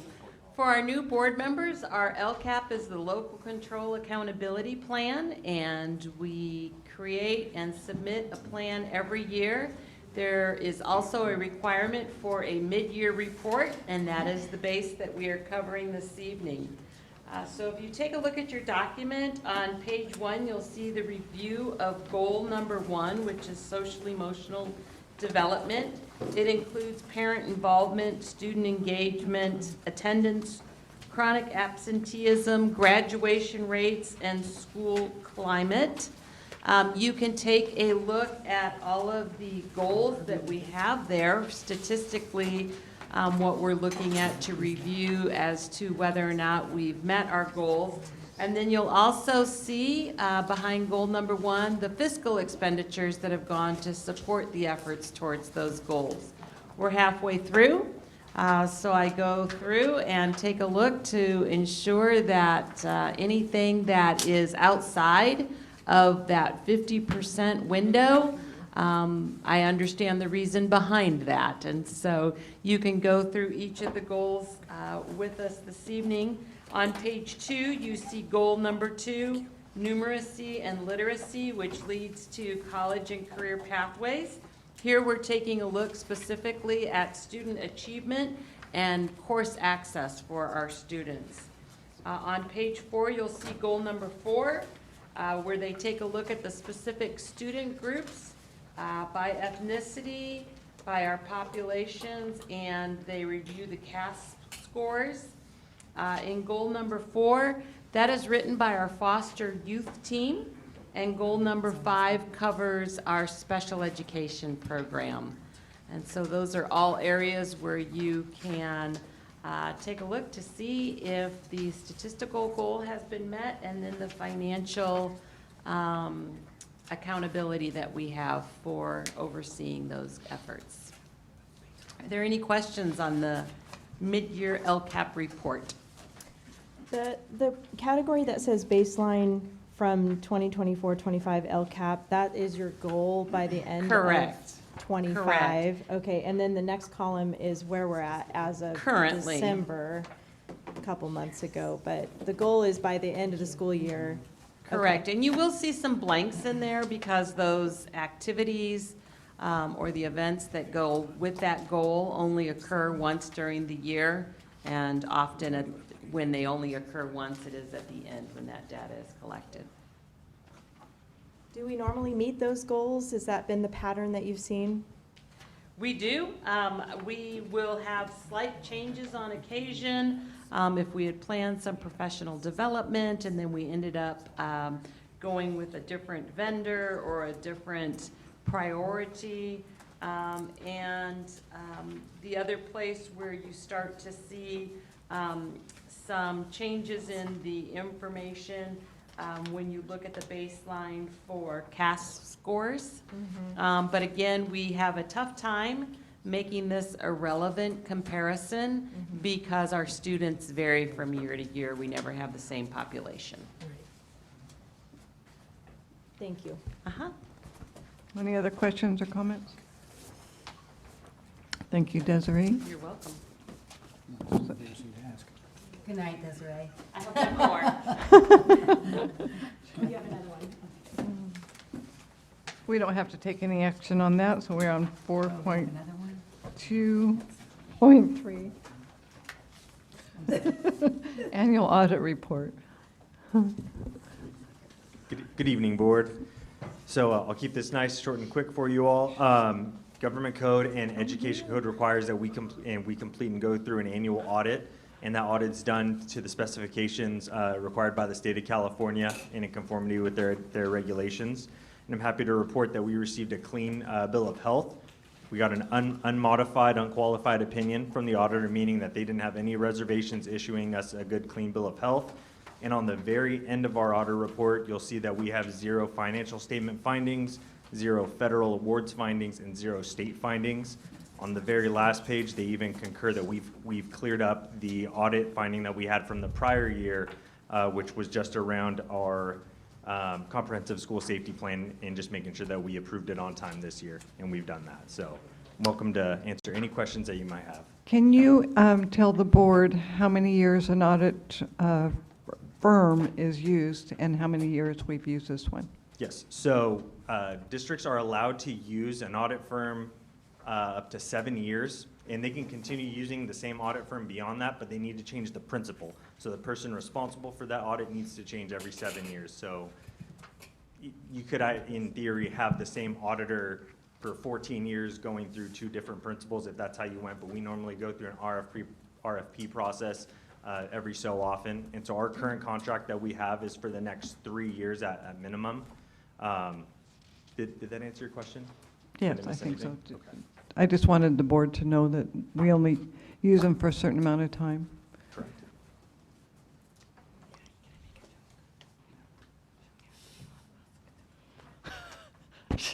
I can't listen to her, she's being bad. I'm sorry. It's past 9:35. Thank you. Thank you, John. Okay, you're welcome. Do we, oh yeah, we do need a motion, sorry. Move to approve the annual audit report 23-24. Second. All those in favor? Aye. Any discussion? Any opposed? Great job. Thank you. And Desiree is now back with us for, which one? The fourth? We are taking a look at 4.24. school accountability Thank you. report cards. There are 2 documents here. We're going to make a slight amendment to our motion that we approve both the SARCs, or the School Accountability Report Cards, for court schools and for community schools. So there are 2 documents, but they follow the same template, so we can look at the anatomy of that together. On page 2, you'll see a description of our community schools, and we have 6 of those sites currently. On page 3, you get into the student counts for the students enrolled at that school, as well as the ethnicity counts. And on page 5, the numbers start to get a little bit wonky. And the reason for that is because they are pre-populated numbers, and when you see district, those are the court and community school, or when you see school, it's court and community school. When you see district, it's really actually a disservice to county offices, because any charter school that is affiliated with the county office, or our alt ed, and then as well as our special ed, they're all lumped in together. So that is a tough category to see the relevance of the numbers. But then the statewide averages are pre-populated as well, and those are a fair comparison. On page 7, you see an outline for all of the curriculum that has been adopted, and then on page 9, we have a report on our facilities and the conditions in which they are in. On page 10, it starts to review student performance again, And on 15, you see the participation rates for our career tech programs. Page 17 is another one that has a difficult number to understand that doesn't provide a strong comparison to traditional districts because they're looking at your graduation cohort, but so many of our students in community schools and in our court schools come to us behind in their units, and so that four-year cohort is not a realistic goal for them, but graduation is an outstanding accomplishment, and so we celebrate those. On page 19, you'll see suspension and expulsion rates, and that will be followed on page 21 by class sizes. And finally, you get into the expenditures per pupil and staff salaries. So these report cards are posted on the websites, as are all other school sites' report cards, and anyone coming into the community can give a quick glance and learn a little bit about the statistics behind our programs. Are there any questions that you have this evening? I have one about the suspension and expulsion. So what is the next stop after, if they're suspended or expelled from court and community, what's next? We are it. That's why Okay, our that's what I expulsion thought. rates are so low. Okay. We're So- just going to keep loving them until they're successful. Sounds good, thank you. Well, I think we're doing a good job. Thanks. With that, I recommend approval for the school accountability report cards for both court schools and community schools. So moved. Second. All those in favor? Aye. Any discussion? Any opposed? Doesn't our student representative get to vote on some issues? Vote on everything. So do we count the vote in the minutes? Yeah, we'll count them in the minutes, but they don't. So, okay, I just wanted to make sure that you know that you can vote. Did you? So you are free to raise your voice. Thank you. I thought you was being kind of quiet over there. She's taking it all in. All right, so we are on the last part of members of the board will report. So, oh, I'm sorry. Keep me on track. 4.2.5 California School Boards Association Delegate Assembly Ballot. So at this time, the board can designate somebody to go onto the 2025 Delegate Assembly ballot to be voted on. We did this last year. So it's up for election again. So if anyone is interested in being on that assembly ballot, please let us know. And as a reminder, we share that with another county, yes? Yes. We share with Tulare, and Tulare is currently holding that seat. And do you know if that person wants to run again? Have you heard? We're not sure. We haven't heard. Any self-nominations? Any questions about the position? School Board Association. It's a school board association of. Don't you dare, they did that to me last year and I lost. Congratulations. Let's take one for the team. Well, you were going to do it, so, but we had a tie and for another county, so she didn't win on that one, but she did volunteer, so I thank her for that. It's for county boards, and we meet and have conferences, and you meet up in some nice places and have some conferences and some workshops and kind of develop sometimes policies and things. And what you don't want to do it either, Joe? It is a worthwhile endeavor because, well, for one, when you go, people are always saying, "Oh, you're from Kern County," and Kern County is like known. We have a good reputation, and so you do get a lot of prestige just by going, "I'm from Kern County." Except that last year was Tulare County. Yeah, so I've done it for many years, and it is a commitment, but it's usually twice a year that you go to some type of workshop. I can put my name in the hat again. My husband's going to kill me. If you want, it doesn't matter. I don't know if I can run again. Yeah, you can. Okay. All right, we I mean, will, that's fine. You guys we want would to- gladly have you I think we got a tie represent. last time twice. We Everybody in Tulare did. voted for the person in Tulare. Everyone in Kern voted for the person in Kern.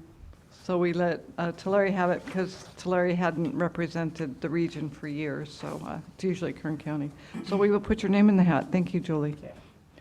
You're welcome. Happy to do that. Well, we'll be happy to have a representation from Kern County again. All right, now we are on 5.1. Members of the board will report. So, Joe, do you have any report? Nothing today, thank you. You don't even want to talk about the students from the... Oh, those students were awesome. They were actually better than a lot of attorneys I've worked with or worked against.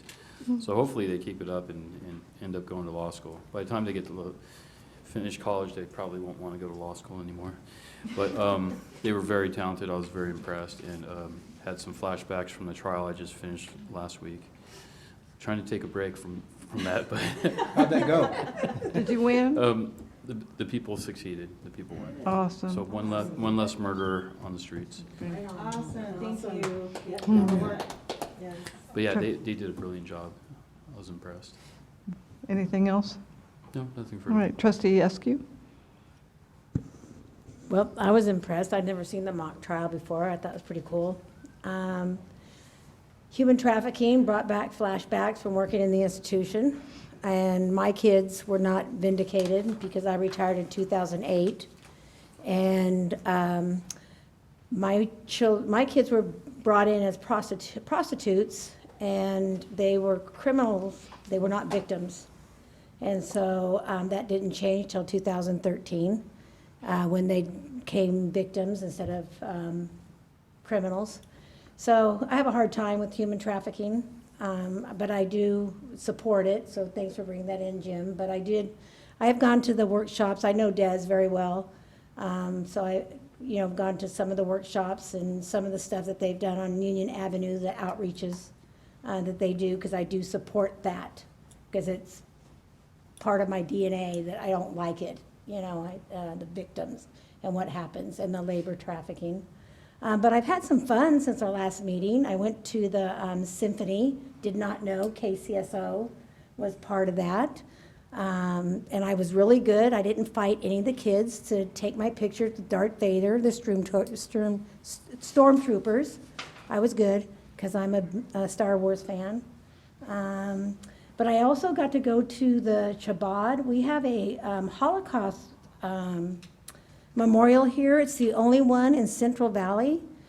They have all these buttons, and there are actually 6 million buttons that represent the 6 million Jews that died in the Holocaust. That was kind of interesting. And I think that's about it. But yeah, I've been kind of busy, actually. So that's why I'm not running for no assembly. Trustee Beechner? Nothing to report at this time. Jose, do you have any report? Okay. Trustee Cisneros? I wanted to make sure to welcome Miss Valencia to our board and to this whole process that we do, and I'm looking forward to getting to know you more. And I said this earlier, but please feel free to ask questions. I know it's a little intimidating, especially tonight. There was a lot going on, but just know that you are welcome here, and we do want you to participate when you're ready. So, and let's see. Thank you to Desiree Von Flew, Molly Meyer, and Tracy Sneed for getting me set up online for the language arts and history curriculum that our students are using. I've been kind of chipping away at that. I'm enjoying it. It's hard, but it's great to see what they're learning, and I'll give you a full update when I'm finished with that. And thank you to Dr. Mendebro for inviting us to the Bakersfield Prayer Breakfast last week. That was amazing. We had a great time of worship and fellowship and prayer. for all the people in various careers in our community. And our table got to stand when they called on people involved with education for teachers, administrators, staff, and elected members of school boards and county boards like us. And so the prayers were very heartfelt and were very specific, asking the Lord to give us wisdom and discernment as we make decisions for our students and their families. And they prayed for strength and perseverance over us as we lead. And I just wanted to say I covet those prayers. It was a really special time. Let's see. I've noticed that our new President Trump has been doing some pretty major things lately. And I had a question about the fact that he signed an executive order to dissolve the United States Department of Education, and wondering how that would affect us and Kern County. And you don't have to answer right now if you're not sure, but I'd like to find out information about that. Oh, you've got it. It's reading my mind. That's perfect. And then the spring barbecue. I'm excited about that coming up. We don't have a date yet, but that's another thing on your list, I'm sure. But that's sure something is. that came up Sure is. at the Thanksgiving luncheon that we had at Blanton. That was so fun to do that for the kids and their families.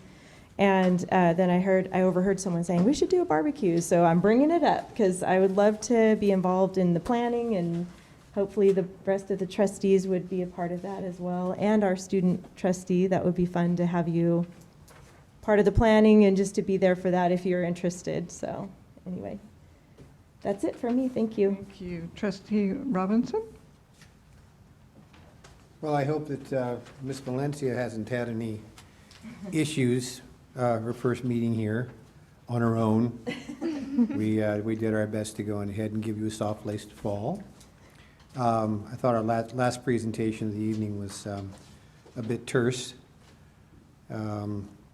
And you're still in high school, right? Yes, I am. So what school do you attend? CLC Tech. It's with Mr. Joe Cantu. Okay, so fortunately, you probably, hopefully nothing like that has ever touched your life. I hope it hasn't. But just keep in mind and be vigilant, because you might be the person that somebody comes up to talk to someday. You're going to get a reputation hanging around with old people like us, you know, well, they vote on things and they're involved with schools. So do keep an open mind about that. I had a rather lengthy thing to read this evening, but I don't think I'm going to right now. Okay. Seeing as how late it is. It is late. I do want to encourage all of us, though, to really, really think hard about getting behind the child trafficking. They mentioned CCAT is, I guess they're just funded by donations. Pretty much there's no state, county, or federal funding for this. So we need to think in terms of possibly raising awareness and raising money at the same time for an organization like that. I don't know if that's outside of our purview or not. Well, I can speak to that. Mm-hmm. Kenyon Hills does a Red Bucket Day, and we also do a fundraiser, and we raise tons of money for that organization, as well as some other ones that have anything to do with child trafficking. Okay, so, but we could also, too, spin off of that, the more the merrier, I trust. I mean, well, we're actually in a position where it wouldn't be any conflict of interest for us to do fundraising for something like that. Just. Could be something we can look into. Anything else? No. Did you have something? No. Okay.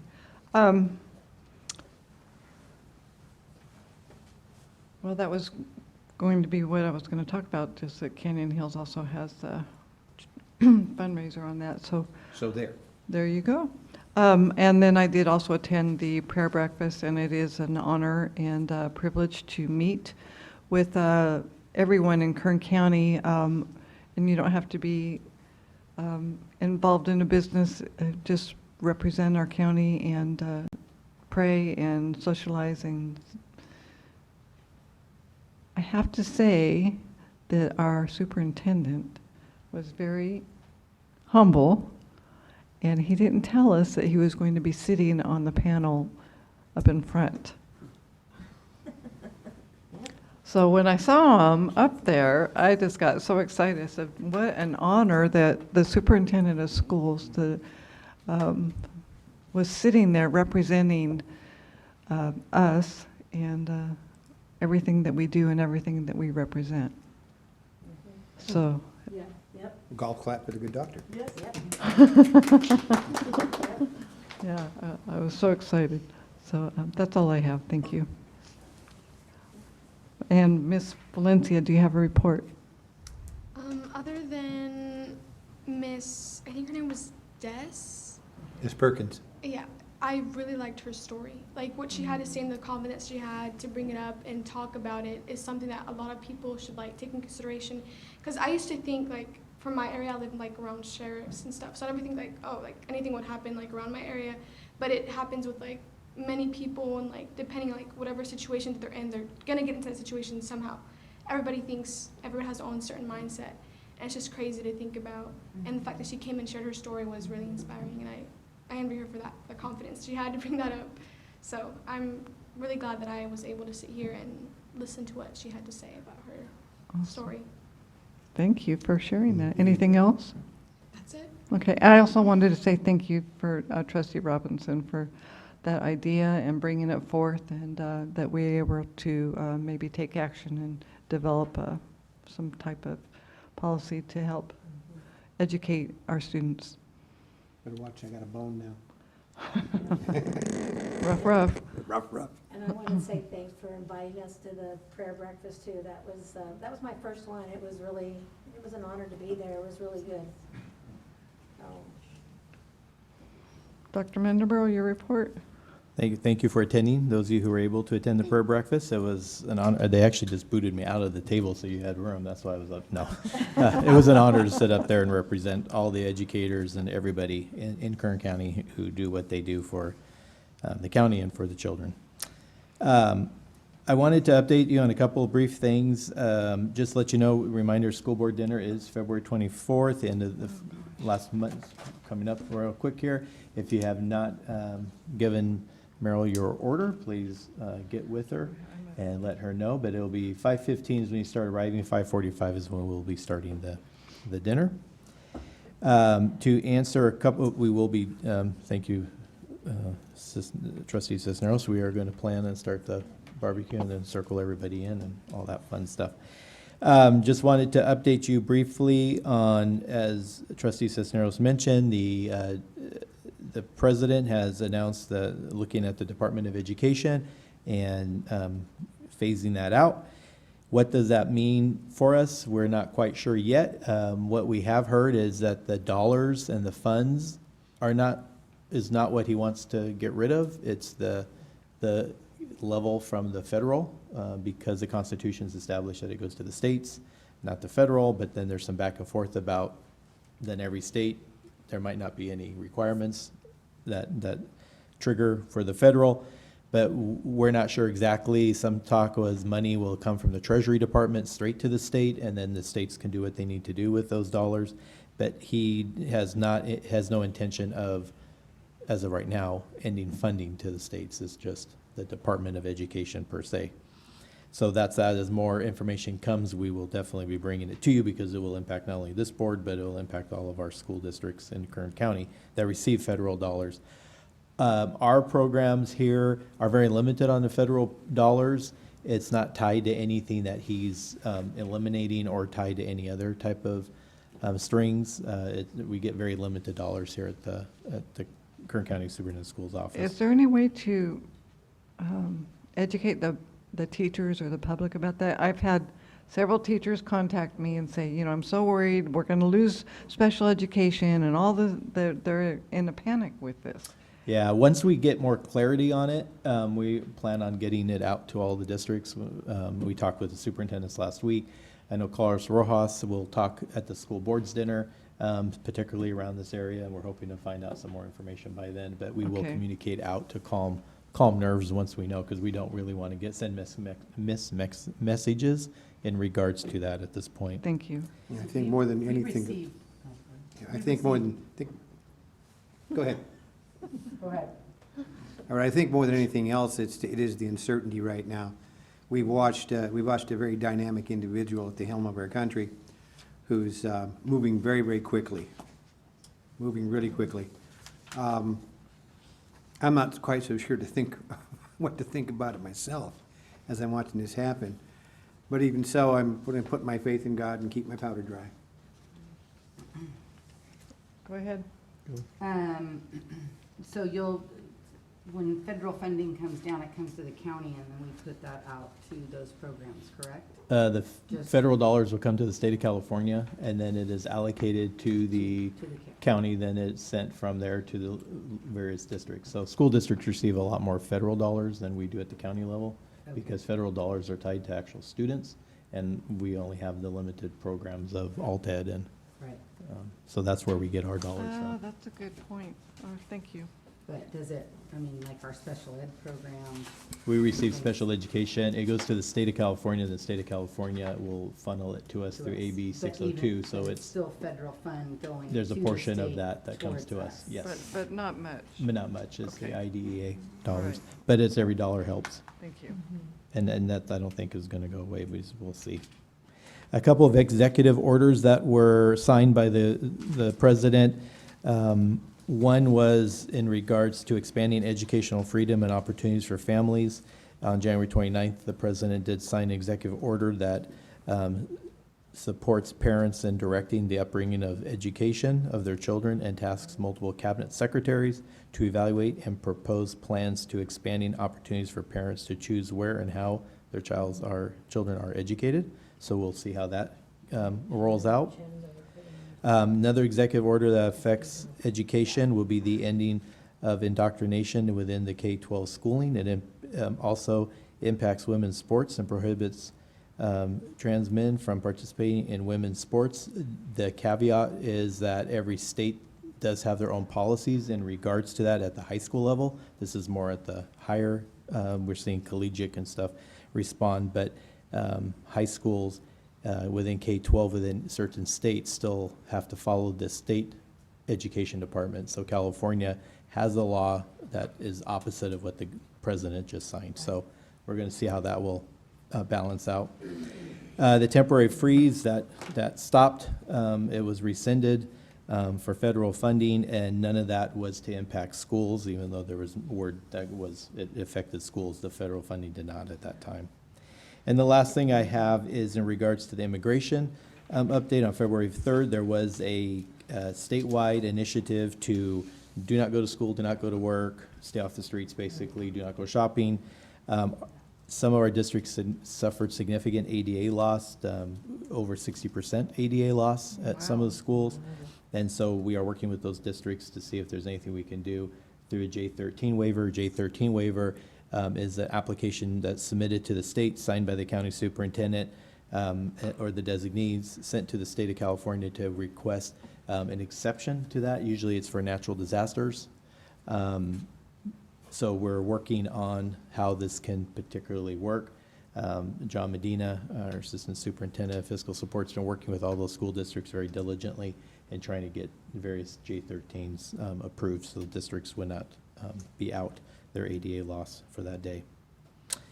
And that's about it. In conjunction with that, is there any information for the students in the fires?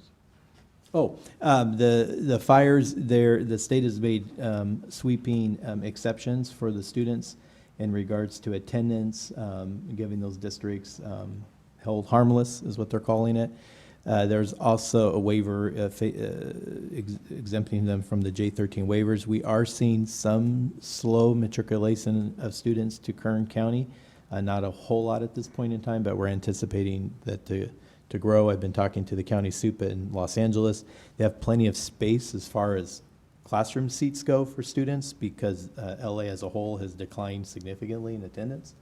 It's just if the parents want to either transport across county or continue to live there. So we're kind of seeing what that's going to look like at this time. Well, thanks for your work in that. Okay, we are now going to go to closed session with legal counsel. That's a brief closed session.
Bye.